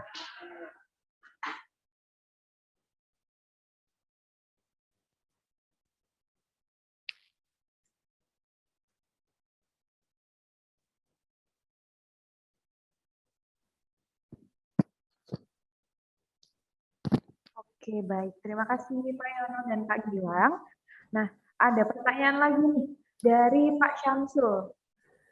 Untuk fitur mahasiswa aktif belum terlaporkan, di provider kita prodinya kok tidak muncul ya? Apa belum bisa digunakan saat ini? Mahasiswa aktif belum terlaporkan.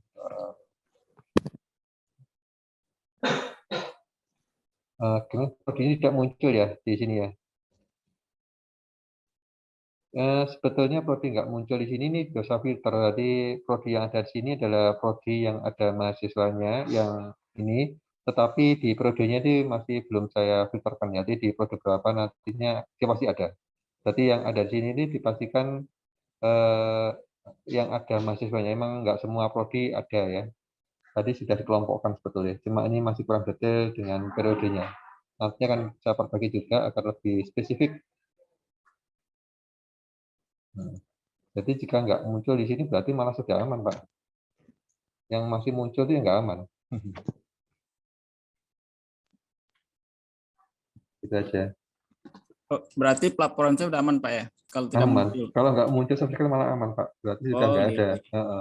Ya kalau masih ada masih patut diwaspadai. Siap. Terima kasih Pak Yono. Terutama PTN besar ini, PTN besar ini yang pastinya banyak nih.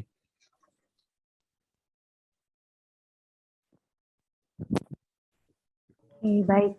Mungkin dari Bapak Ibu yang lain, apakah ada yang ingin ditanyakan?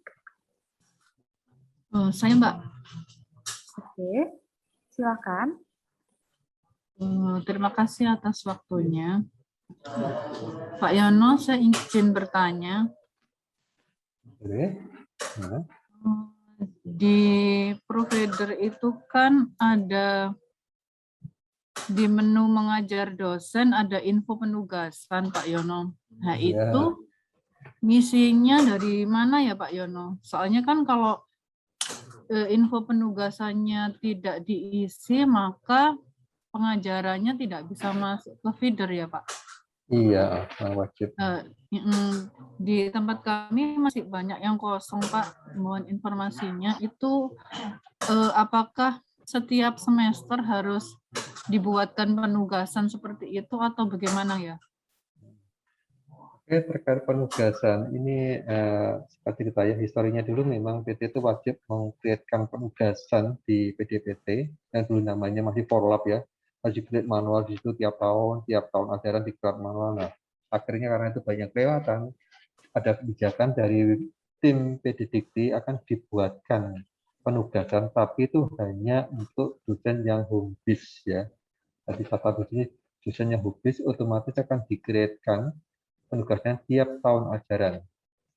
Nah, gimana kalau dosen luar atau dosen yang baru diangkat, baru punya NIDN, itu memang harus dibuat manual, harus dibuat di PDDikti-nya. Jadi di PDDikti, boleh Mbak Sasa dibantu screen-nya, disiapkan untuk proses pembuatan seperti apa. Nanti kita tunjukkan fiturnya, menunya. Nanti dibuat di situ di PDDikti, kemudian setelah dibuat, di feeder dilakukan sync, itu datanya akan diturunkan ke feeder, baru nanti akan dibaca oleh feeder, baru bisa dilaporkan dosen pengajarannya. Nah, ini penugasannya cukup di PT-nya Bu ya. Jadi penugasan itu berlaku di 2 semester, misalnya dia di 2020, maka dia akan berlaku di 20 dasar dan genap. Dan berlaku di semua prodi yang ada di PT itu. Jadi penugasan tidak per prodi, tapi per periode, per tahun ajaran. Itu yang harus diingat. Baik, untuk lamanya sudah siap. Per tahun ajaran. Boleh di stop dulu.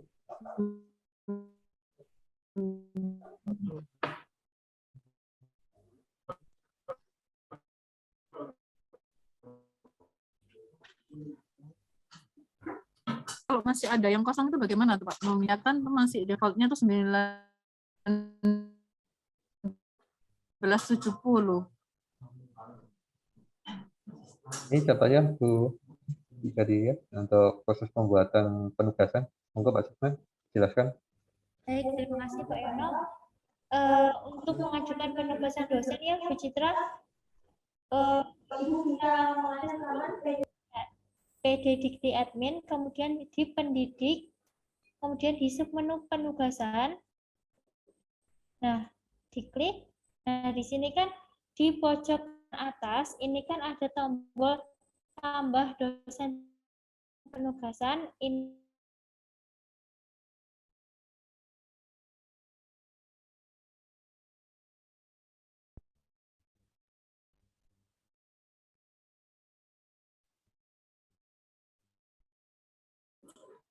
Mohon maaf Mbak, suaranya hilang. mohon ditunggu sebentar. Mohon maaf koneksi saya kurang stabil. Mungkin saya ulangi ya Bu ya dari awal. Nah, ini jika Ibu sudah login ke PDDikti admin, Ibu di menu pendidik, kemudian penugasan.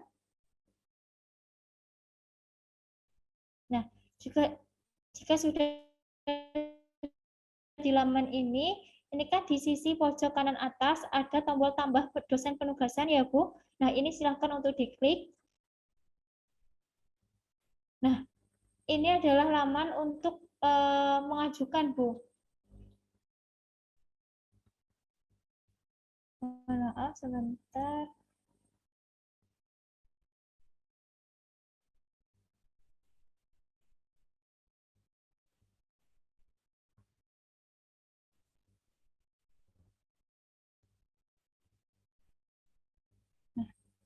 Misalkan di salah satu dosen, nah ini untuk mengajukan penugasannya. Nah, ini saya menggunakan contoh PT dari UNES.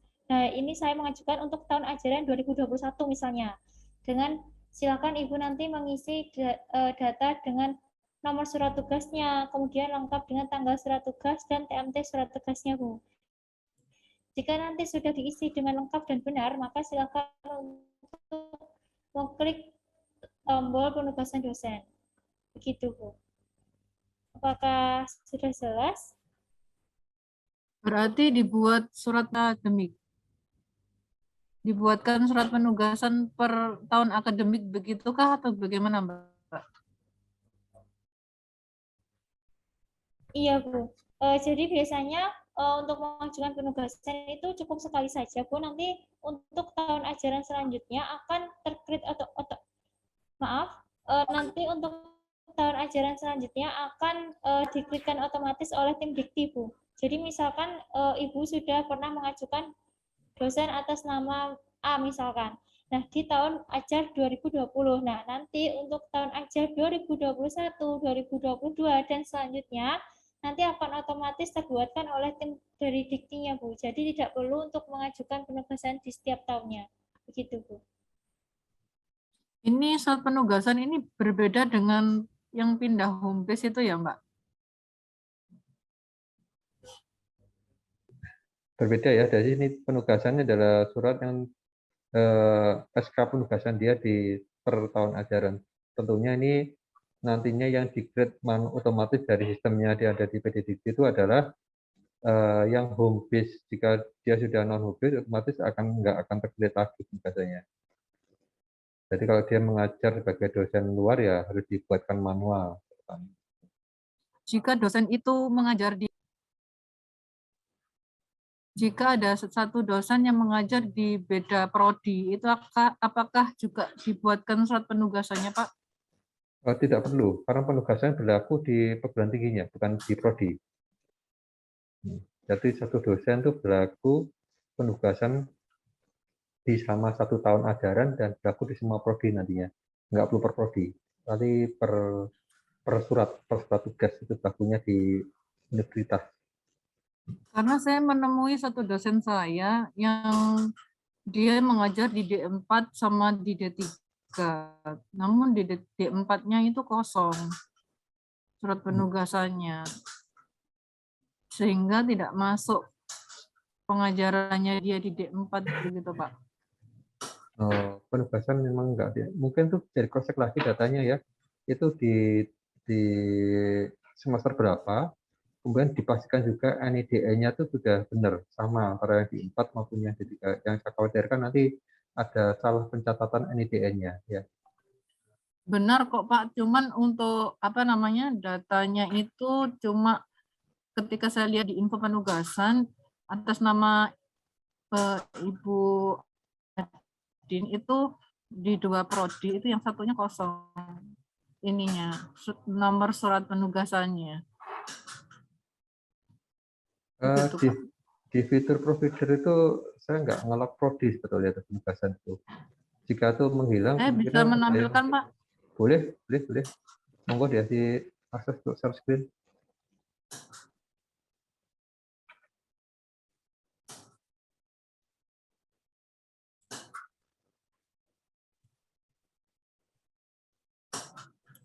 Apakah sudah?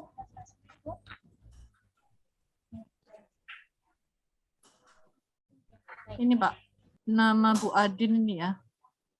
Oh, ada 2 nih ya. Ini ada D3 sama D4-nya. Yang D4-nya ini kosong. Oh, nomor suratnya yang kosong ya. Ya, sehingga dia nggak bisa masuk datanya dia waktu ngajar di D4 begitu.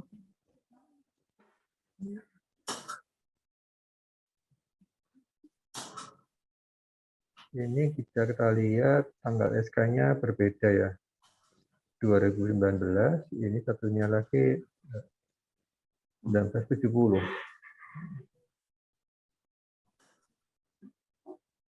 Bagaimana caranya ini Pak supaya bisa masuk semua? Karena kan nanti untuk ketika BKD-nya udah ngambil dari sister kan ini harus ada Pak. Seharusnya ini yang diakui salah satu yang terbaru ya, 2019 ini seharusnya. Data penugasannya terbaru. Yang di awal itu nggak salah itu ini masih mengambil dari SK-nya dia. SK pengangkatan ini biasanya penugasannya. D4 keperawatan, D3 keperawatan.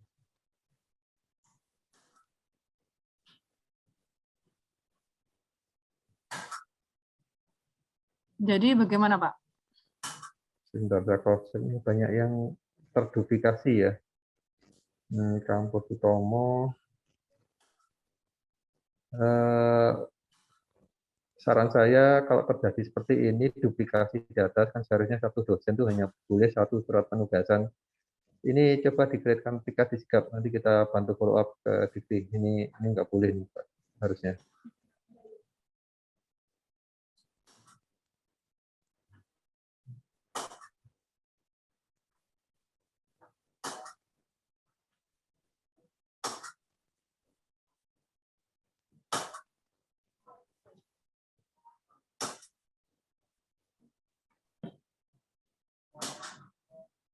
Minta tolong dibantu Pak Yono nggih. Iya, boleh Bu Citra. Tapi saya mohon juga dibuatkan tiket disigap. Nanti kan kita bantu follow up. Karena ini harusnya ada satu penugasan aja. Kalau dia ada dua dosennya, satu nama harus satu penugasan. Nggak boleh ada dua ini.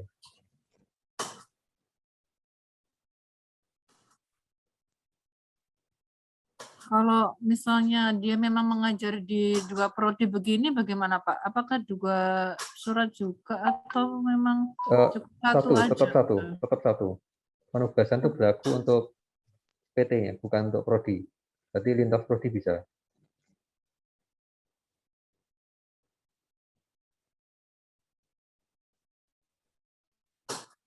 Lintas prodi.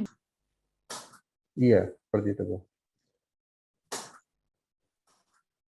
Baik Pak Yono, terima Citra. kasih atas penjelasannya. Lebih lanjut di grup ya Pak ya. Boleh. Terima kasih. Ya, sama Citra.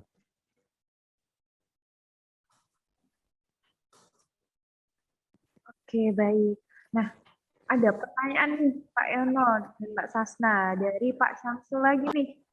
Jadi, pada laman PDDT admin, mahasiswa aktif belum terlaporkan masih muncul 5 orang di Prodi Teknologi Laboratorium Medis. Cuma setelah saya cek ulang, di feeder yang 5 orang ini sudah saya input AKM-nya. Ini gimana ya Pak ya?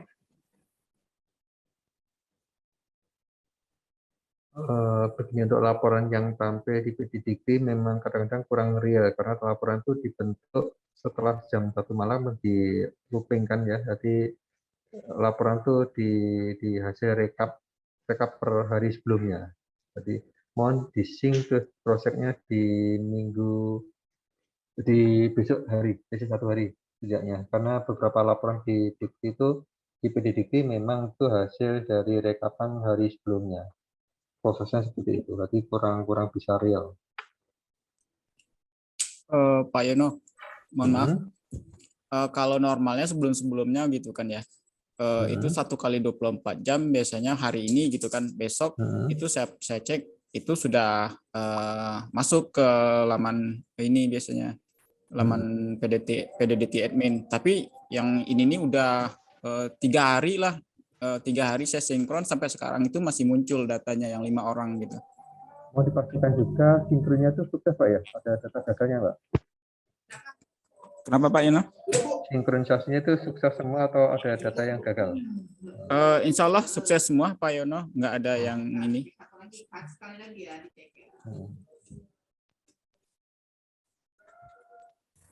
Itu kita pastikan juga data yang di bawah dengan di atas memang sudah harus sama Pak ya.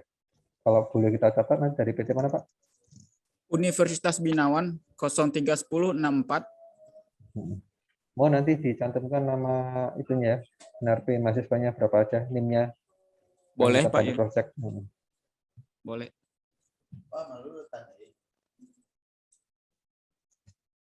Yang kami khawatirkan data yang di atas malah lebih baru dari data yang di bawah. Biasanya karena ada PDM itu data yang di atas adalah titik-titik lebih baru dari data yang ada di widget.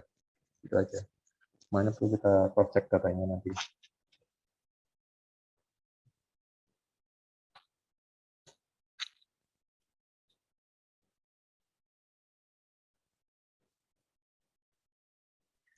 Oke, baik.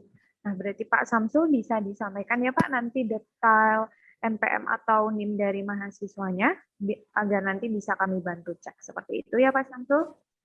Saya kirim private chat aja ya, Mbak Rizka. Oke, silakan Pak. Oke, terima kasih. Ya, terima kasih kembali. Oke, ada raise hand kembali dari Pak Yusuf Erwansyah. Pak Yusuf, silakan. Baik, terima kasih Mbak Rizka. Maaf nggak open kamera. Menambahkan saja untuk Pak dari Binawa tadi, Pak siapa ya, kurang monitor tadi. Sama Bu, di LLDikti 5 di Jogja ini ada beberapa PT yang seperti itu, Mbak Rizka, Mas Yono. Kemudian dicek oleh admin LLDikti, sebenarnya masuk Mas Yono, tapi memang di atas tadi atau di web itu memang belum update gitu, Mas. Jadi memang ada beberapa kasus di LLDikti 5 juga seperti itu. Tempat kami sih sebenarnya tidak mengalami, Mas, tapi di grup kami yang WhatsApp grup admin PD Dikti LLDikti 5, beberapa kampus mengeluhkan hal yang sama, Mas Yono. Mungkin tambahan informasi saja, tapi kemudian dicek manual sudah masuk kok sebenarnya. Terima kasih, Mas Yono. Oke, terima kasih informasi tambahannya dari Pak Yusuf. Oke, siap. Terima kasih Pak Yusuf. Mungkin bisa jadi informasi tambahan ya buat kita Bapak Ibu, bahwa terkadang memang informasi yang muncul pada halaman PD Dikti admin itu terkadang memang kurang update. Nah, jadi memang kadang seperti itu mungkin jadi kita tinggal memastikan saja dengan login ke Reader kita memang apakah data itu sebenarnya sudah ada. Seperti itu. Atau mungkin nanti bisa dikomunikasikan melalui Siga pun juga bisa. Seperti itu ya Bapak Ibu. Oke. Mungkin dari Bapak Ibu yang lain apakah ada pertanyaan?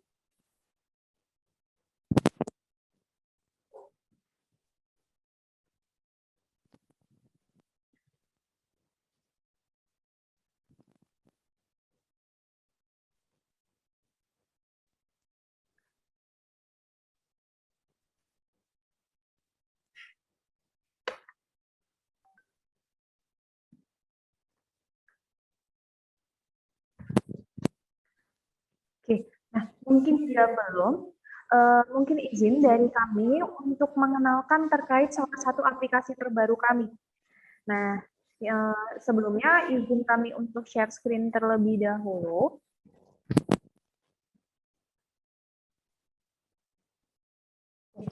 Untuk share screen dari saya, apakah sudah jelas Bapak Ibu?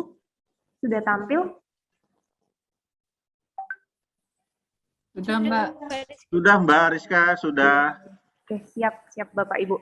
Nah, jadi izin untuk kami mengenalkan. Jadi ada aplikasi terbaru nih Bapak Ibu dari kami, yaitu adalah Provider Web.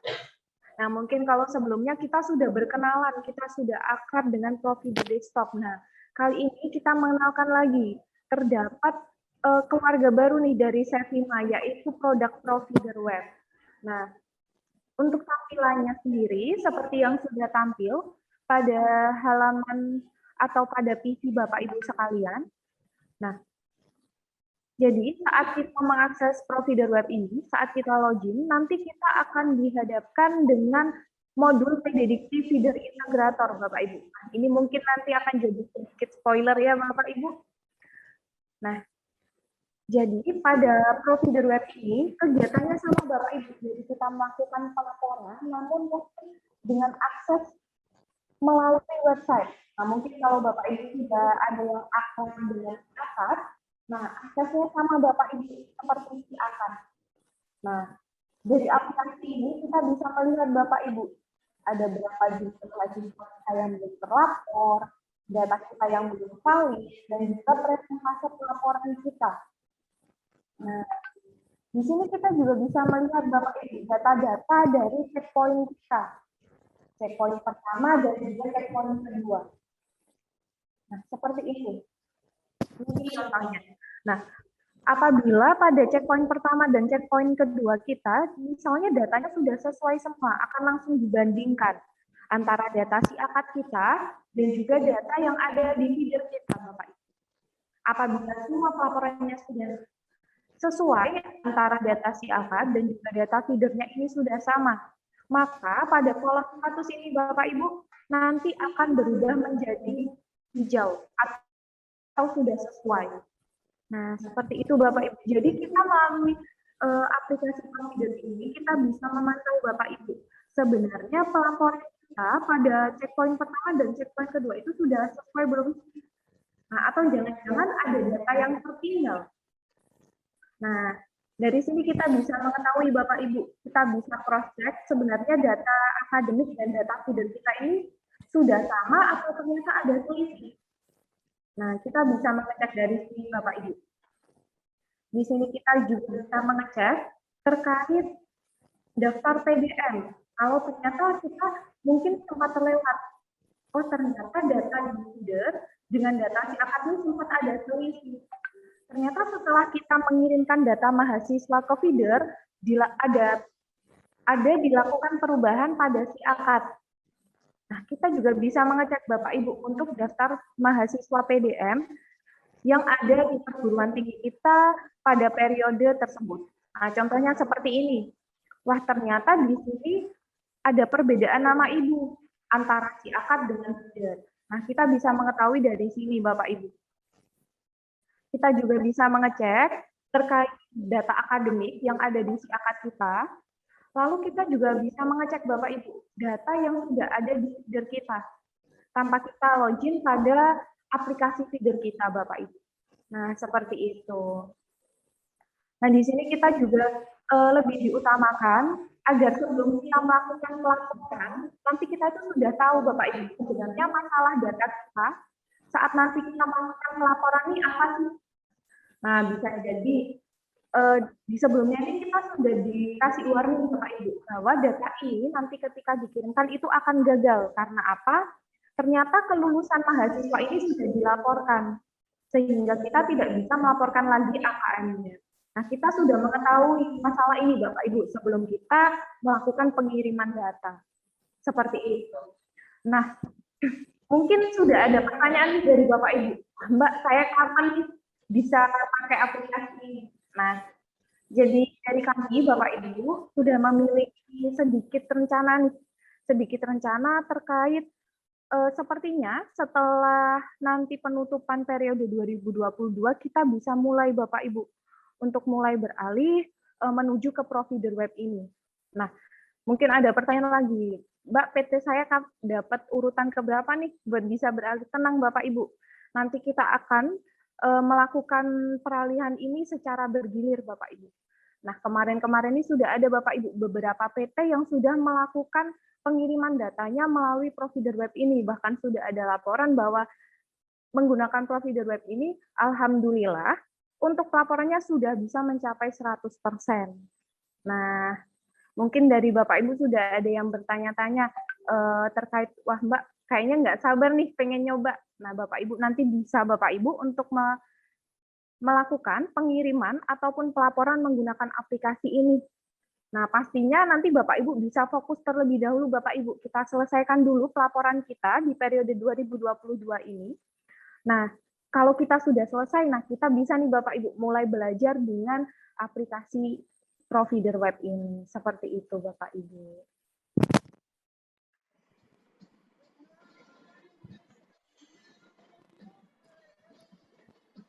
Oke, nah ini tadi sedikit penjelasan dan spoiler dari kami Bapak Ibu, bahwa nantinya Bapak Ibu akan berkenalan dengan produk terbaru kami, keluarga terbaru kami dari Sevima. Seperti itu Bapak Ibu. Nah, dari penjelasan Mbak Sasna, Pak Yono, dan juga mungkin sedikit spoiler dari kami, apakah ada yang ingin ditanyakan dari Bapak Ibu sekalian? Karena memang pada siang hari ini akan meliputi sesuai dengan yang sudah kami sampaikan barusan Bapak Ibu, seperti itu. Oke, saya ingin menambahkan untuk migrasi ke provider web nantinya akan kita lakukan assessment sebelumnya, Bu ya. Jika memang itu memenuhi syarat, akan kita migrasikan ke provider web. Jadi memang ada assessment sebelumnya. Bagi pengguna Sharecard memang sudah otomatis ya. Untuk yang non Sharecard akan kita adakan assessment. Siapa yang memenuhi akan kita migrasikan. Karena ada beberapa prasyarat yang harus terpenuhi sebelumnya. Gitu.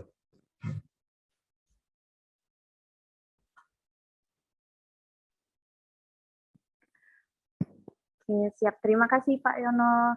Oke, mungkin dari Bapak Ibu, apakah ada yang ingin ditanyakan kembali?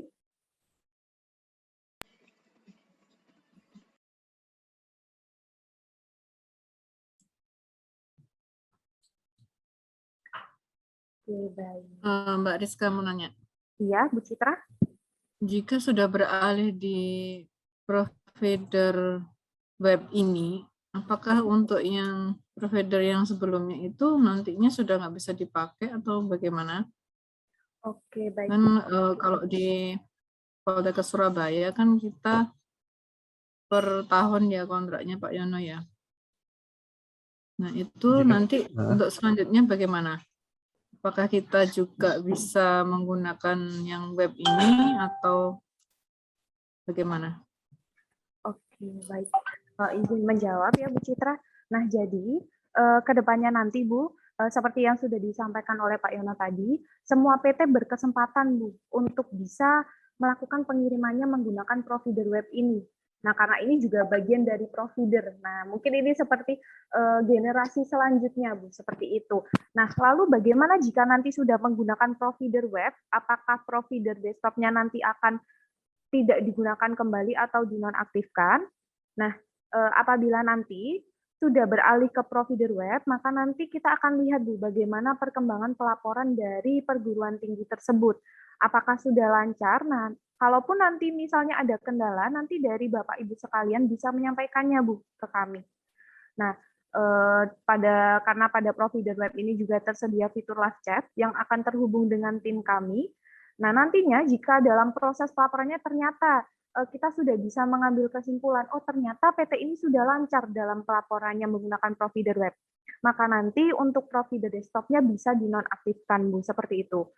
Loh, kenapa Mbak kok dinonaktifkan? Nah, kami mengambilkan kenapa harus dinonaktifkan agar nanti setiap laporannya hanya melalui satu pintu Bu.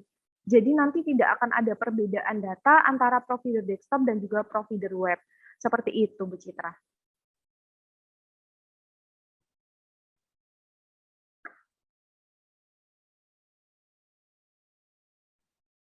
Sedikit menambahkan ya Mbak Rizka, tadi kan Ibu Citra bertanya terkait kontrak provider desktop untuk Poltekkes Surabaya. Ini kan masa kontraknya setiap tahun ya Bu, jadi satu tahun. Nah, yang menjadi pertanyaan, apakah nanti Ya, ketika betul. pertengahan kontrak Ibu dari Poltekkes Surabaya dari provider desktop berpindah ke provider web, apakah nantinya akan dikenakan biaya kembali atau bagaimana? Nah, jawabannya tidak dikenakan biaya kembali Bu, jadi masih melanjutkan kontrak yang sudah disetujui di awal, begitu Bu. Jadi tidak ada biaya tambahan atau harus menyelesaikan kontrak yang provider desktop di awal, begitu Bu Citra. Berarti nanti ketika sudah selesai masa kontrak itu otomatis sudah nggak bisa dipakai ya, ketika kita tidak memperpanjang misalnya. Iya, benar Bu. Untuk semua layanan, jika masa kontraknya sudah habis, maka layanan tersebut terpaksa harus diberhentikan Bu. Itu berlaku untuk semua layanan kami. Begitu Bu Citra, apakah masih ada yang ditanyakan? Oke Mbak, terima kasih atas jawabannya. Nanti kita sampaikan kepada pimpinan. Baik, terima kasih kembali Bu Citra. Mbak Rizka, Mbak Sasna. Ya Pak. Mbak tanya tadi yang web lama ini ke web yang baru nanti fungsinya sama nggak? Oke, baik. Fungsi dari menu-menu yang baru ini, yang ada di web provider baru ini, apakah sama sebelumnya atau ada ada perubahan-perubahan lagi? Yang kedua, pada MBKM itu, nah kita kan belum melaksanakan MBKM nih, tapi insya Allah tahun 2022 ya, 2022 kita akan melaksanakan pertukaran. Cuman dalam satu matra yang sama. Kalau kami di darat mungkin sama satu matra. Nah, ini kita belum tahu prosesnya nanti seperti apa. Mungkin Mbak Sasna atau Pak Yono bisa membantu juga kami dalam melaksanakannya. Terus yang terakhir tadi dalam proses yang baru nanti yang ini, web ini, apakah kita bisa melanjutkan semester yang ini, semester 2022 ya? Nah, ini kan ada perubahan yang terakhir nih, nilai yang sudah masuk, apakah itu nanti sudah otomatis berubah ke web yang baru ini? Seperti apa? Mohon arahan. Terima kasih. Assalamualaikum warahmatullahi wabarakatuh. Izin menjawab untuk pertanyaan yang pertama ya Pak David. Nah, untuk pertanyaan pertama, sebenarnya apakah nanti ada perbedaan ketika kita menggunakan provider desktop dan juga provider web? Untuk perbedaannya sendiri, kalau mungkin dari Bapak Ibu bisa mengamati dari akses dan juga tampilannya. Ketika kita mengakses provider web, kita akan mengaksesnya melalui browser. Jadi nanti kita bisa mengaksesnya dari manapun Bapak Ibu. Nah, lalu untuk tampilannya, dari Bapak Ibu pasti sudah bisa mengamati perbedaannya seperti apa. Lalu di sini mungkin kita juga bisa mengamati Bapak Ibu. Izin seperti ini. Nah, kita bisa mengamati dari sini Bapak Ibu, berapa data yang ada di feeder kita, dan juga data di akademik kita, dan juga data yang perlu kita laporkan. Baik itu data yang baru ataupun data yang ternyata ada update di SIAKAD kita Bapak Ibu. Nah, kita bisa mengetahuinya juga di sini Bapak Ibu. Lalu untuk proses pelaporannya apakah sama, Mbak, dengan provider desktop? Sama Bapak Ibu. Kita di sini hanya perlu unduh, lalu kita perlu klik kirim, seperti itu Bapak Ibu. Nah, mungkin seperti slogan kita biasanya, ya Bapak Ibu, one push pelaporan. Jadi kita sekali klik untuk semua pelaporan data. Nah, di sini juga terdapat fitur one push pelaporan ini Bapak Ibu.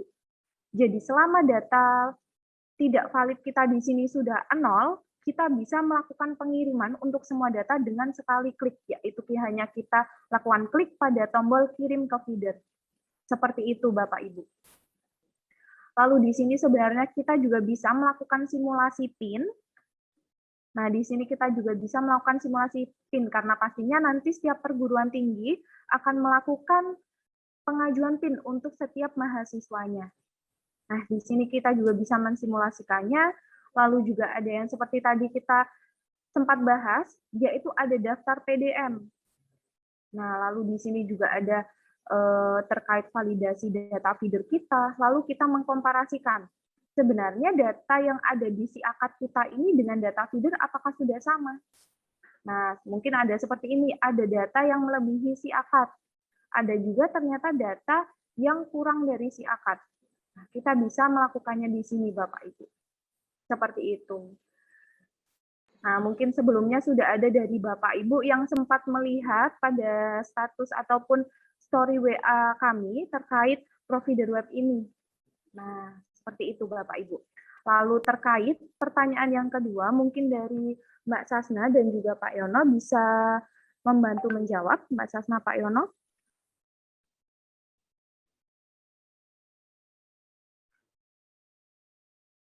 Jadi diulang pertanyaannya terkait apa ya tadi, yang poin kedua?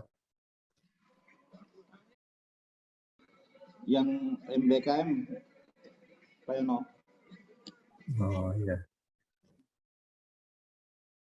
Untuk MBKM memang sudah Pak, di provider desktop maupun web sudah difasilitasi, dan itu memang sudah sesuai klasifikasinya, itu kegiatan atau pertukaran pelajar, dan itu adalah terkait juga konversi, terus ada serta pembimbingan kegiatannya apa, itu sudah komplit semua.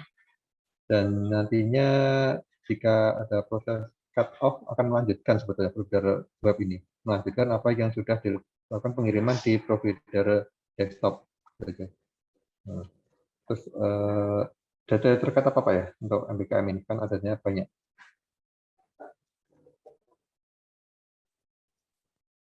Gimana Pak? Data MBKM yang masih bermasalah atau ingin ditanyakan lebih lanjut terkait apa Pak? Sudah cukup Pak. Oh iya. Bimbingan aja nanti. Oh boleh Pak. Nah, yang tadi yang saya mau tanyakan ke Mbak Rizka tadi kembali yang data yang tadi deh, data yang yang di desktop itu kan ada siakat ya, nilai siakat itu ada angkanya tuh ya. Ya. Tapi di kami kok belum ada ya? Kenapa? Apa karena kami memang belum punya siakat? Tadi di angka yang desktop coba deh. Di provider yang di desktop. Oke, baik. Itu ada data siakat itu ya? Data feeder. Oke. Yang di mana tadi? Aplikasi provider. Di aplikasi providernya. Oh, di dashboard PowerPoint berarti Pak ya?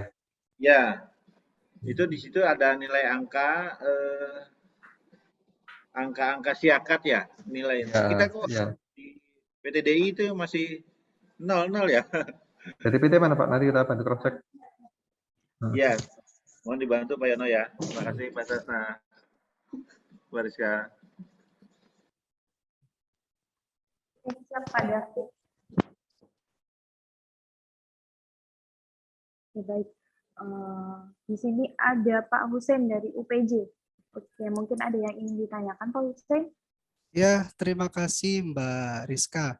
Oke. Ya, dengan provider web ini semakin cinta nih sama Sevima nih. Aduh, siap Pak. Jadi kita memang sangat terbantu. Kebetulan UPJ memang pengguna baru dari si Akad ya. Lalu ada SIM akreditasi juga gitu ya. Nah, dengan munculnya provider web ini sangat-sangat membantu karena tampilannya juga kan semakin bagus ya.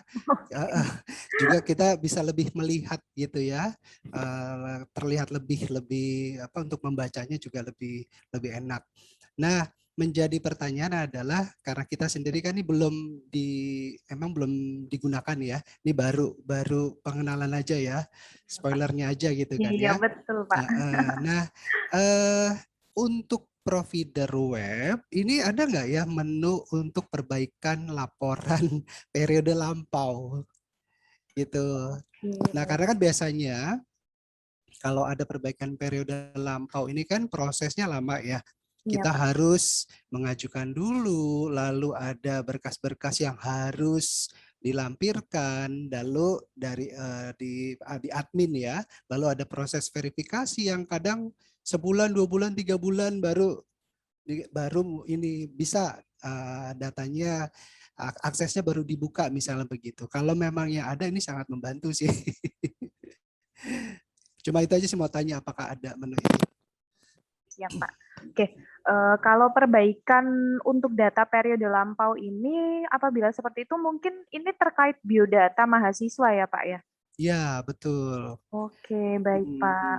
Oke, kalau terkait biodata mahasiswa Pak, terutama yang memerlukan pengajuan PDM seperti itu, kalau untuk saat ini Pak, kalau di provider web kita bisa memonitoringnya Pak. Sebenarnya data mana saja yang perlu memerlukan perbaikan Pak. Nah, kalau untuk perbaikannya sendiri Pak, itu tetap diajukan melalui portal PD Dikti Pak. Jadi jadi di sini kalau kita perhatikan, di sini kan sudah tersedia untuk list-listnya ya Pak ya. Nah untuk mengajukannya kita nanti bisa klik di sini Pak, yaitu pada tulisan portal PD Dikti. Nah untuk pengajuannya tetap sama Pak pada PD Dikti. Nah, jadi di sini lebih ke kita mengetahui Pak, jadi kita nggak perlu cek si akadnya, kita di sini tahu, oh ternyata data saya antara si akad dan feeder untuk mahasiswa ini yang beda apa aja. Nah, di sini kita bisa mengetahuinya Pak, seperti itu. Jadi proses-proses ini kan terintegrasi ya. Iya. Dengan bisa langsung ngeklik portal PD Dikti langsung muncul admin PD Dikti begitu kan ya. Iya, betul Pak. Tetapi proses untuk revisinya tetap kita harus lampirkan ya berkas-berkas pendukungnya begitu ya. Ya, betul sekali Pak Hussein, seperti itu Pak. Oke, baik. Ya, kebetulan karena di kami ada beberapa data mayor mahasiswa yang terinput kan yang emang input mahasiswa gitu ya, ternyata salah atau tadi misalnya saya sempat contohkan Muhammad tapi disingkat M aja gitu. Lalu ada juga yang nama marganya awalnya nggak dipakai, ini tiba-tiba minta digunakan gitu kan. Oke Pak, baik. Baik. Ya, siap. Terima kasih Mbak Rizka. Ya, terima kasih kembali Pak Hussein. Oke. mungkin menyampaikan kembali untuk Bapak Ibu, mungkin yang baru gabung kembali, mungkin setelah ISOMA, jadi untuk provider web ini nanti, Bapak Ibu bisa mendapatkannya setelah penutupan pelaporan ini, Bapak Ibu. Nah, kenapa kami mengambil lebih baik setelah penutupan pelaporan ini? Karena nanti apabila saat ini kita migrasinya, nanti pasti Bapak Ibu akan ada proses untuk adaptasi, Bapak Ibu. Nah, kalau kita mau ngejar proses pelaporan ini, pastinya kan lebih baik kita teruskan dulu proses saat ini, baru nanti setelah data kita semua beres, proses pelaporannya selesai, kita baru mulai adaptasi nih dengan aplikasi yang terbaru. Seperti itu, Bapak Ibu. Oke, mungkin dari Bapak Ibu sekalian, apakah ada yang ingin kita diskusikan kembali? Atau ada yang mungkin ingin bertanya kembali, Bapak Ibu?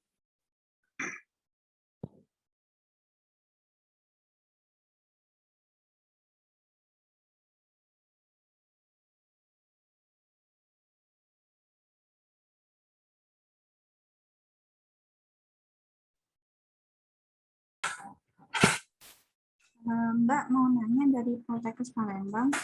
Oke, Bu Putri Leli. Iya, jadi kan saya ini baru ketahuan juga nih ada kendala setelah ada dosen yang melihat di sister.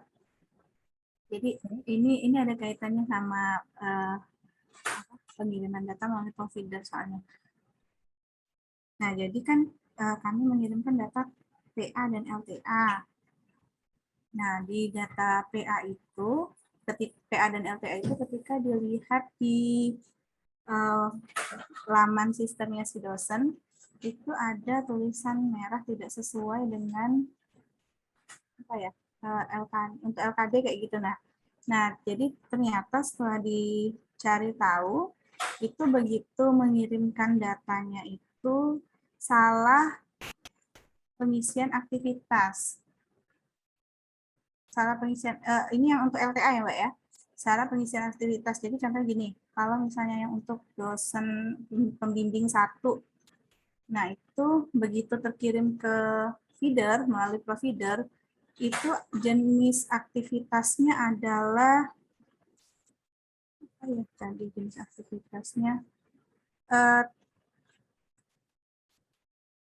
harusnya jenis aktivitasnya itu, sebentar Mbak ya, saya lupa.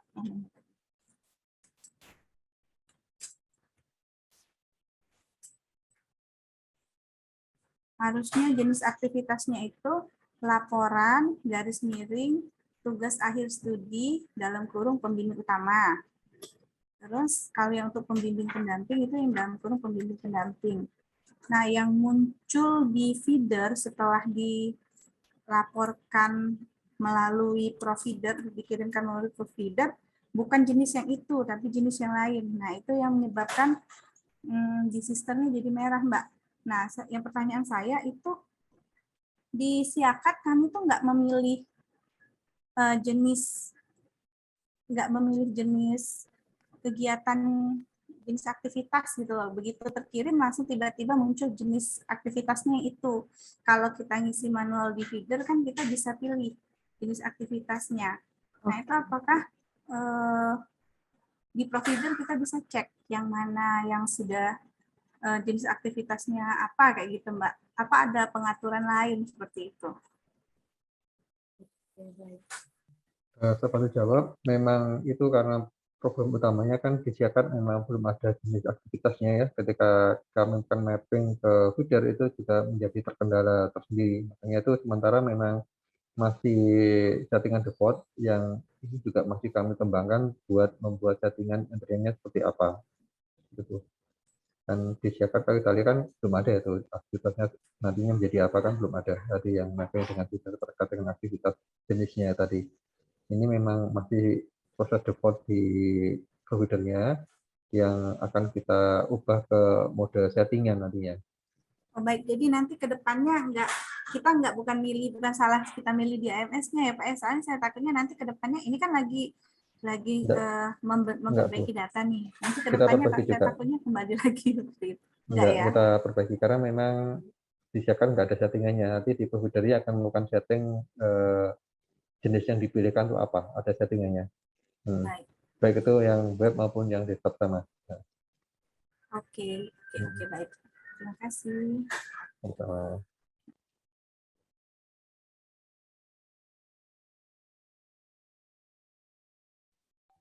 Oke, mungkin dari Bapak Ibu sekalian, apakah ada yang ingin ditanyakan atau kita diskusikan kembali?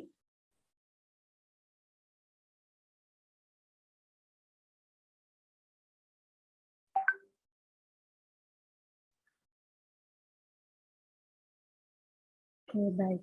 Mungkin jika belum ada, jadi terkait BIMTEK pada sore hari ini tadi kita membahas terkait penutupan pelaporan, apa saja yang perlu kita pastikan agar data kita ini sudah aman terlaporkan pada periode 2022 ini, dan tadi sempat disampaikan oleh Pak Yono terkait fitur terbaru yang ada pada provider desktop.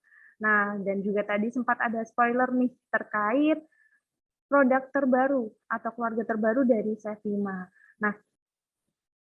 Nah, jadi untuk BIMTEK pada siang hari ini menjelang sore ini nih Bapak Ibu, kita sangat berterima kasih atas antusiasme dari Bapak Ibu sekalian. Terima kasih atas antusias dari Bapak Ibu sekalian. Terima kasih sudah meluangkan waktunya, dan semoga apa yang kita bahas, apa yang kita sampaikan pada sore hari ini bermanfaat dalam proses pelaporan Bapak Ibu ke depannya.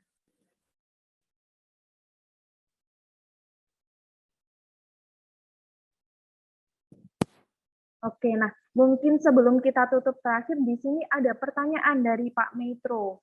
Izin bertanya, di provider desktop ada proses mapping, apakah di provider web prosesnya seperti apa Bu nanti? Nah oke, nah proses mappingnya nanti sama seperti provider desktop Pak Metro. Nanti akan ada proses mapping secara otomatis. Nah tingkatannya seperti apa? Nanti ada beberapa proses. Mencocokkan mata kuliah berdasarkan kode, nama, lalu ada program studi, serta SKS-nya. Nah, lalu yang kedua, yaitu berdasarkan nama, kode, dan juga SKS-nya. Lalu yang ketiga, ada berdasarkan nama yaitu yang lebih dari 80%, lalu ada juga terkait kode yang sama, serta SKS yang sama. Lalu nanti ada juga kode yang sama dengan 80%, mohon maaf, maksudnya nama, yaitu sama dengan 80%, serta kode dengan kemiripan 90%, serta SKS yang sama. Nah, nanti jadi ada beberapa proses mapping-nya, Pak Mentro. Nah, jika nanti ternyata dari proses pemappingan ini, ternyata mata kuliahnya tidak ada yang cocok, nanti maka otomatis kita akan memappingkan manual. Nah, dari proses mapping manual ini, kita nanti akan memvalidasi apakah mata kuliah yang nanti akan kita kirimkan ini sudah sesuai. Nah, seperti itu, Pak Metro. Apakah sudah menjawab terkait pertanyaan pada kolom chat Zoom, Pak Metro? Iya, terima kasih kembali, Pak. Nah, antusias sekali ya sepertinya Bapak Ibu pada sore hari ini. Kami sangat berterima kasih Bapak Ibu sudah meluangkan waktu Bapak Ibu sekalian untuk mengikuti BIMTEK pada sore hari ini. Semoga bermanfaat untuk Bapak Ibu sekalian. Dan dari kami mohon maaf jika mungkin dari kami ada salah penyampaian ataupun mungkin tadi ada yang kurang dari penyampaian kami. Semoga kami akan selalu bisa memberikan support terbaik kami untuk Bapak Ibu sekalian. Semoga lancar dalam proses pelaporan selanjutnya. Selamat sore, terima kasih Bapak Ibu sekalian. Terima kasih Pak Yono, Mbak Rizka, Mbak Sasna, Mas Ilham. Saya izin live ya. Ya, Pak. Saya tutup Sevima. Ya, terima kasih Bapak Ibu.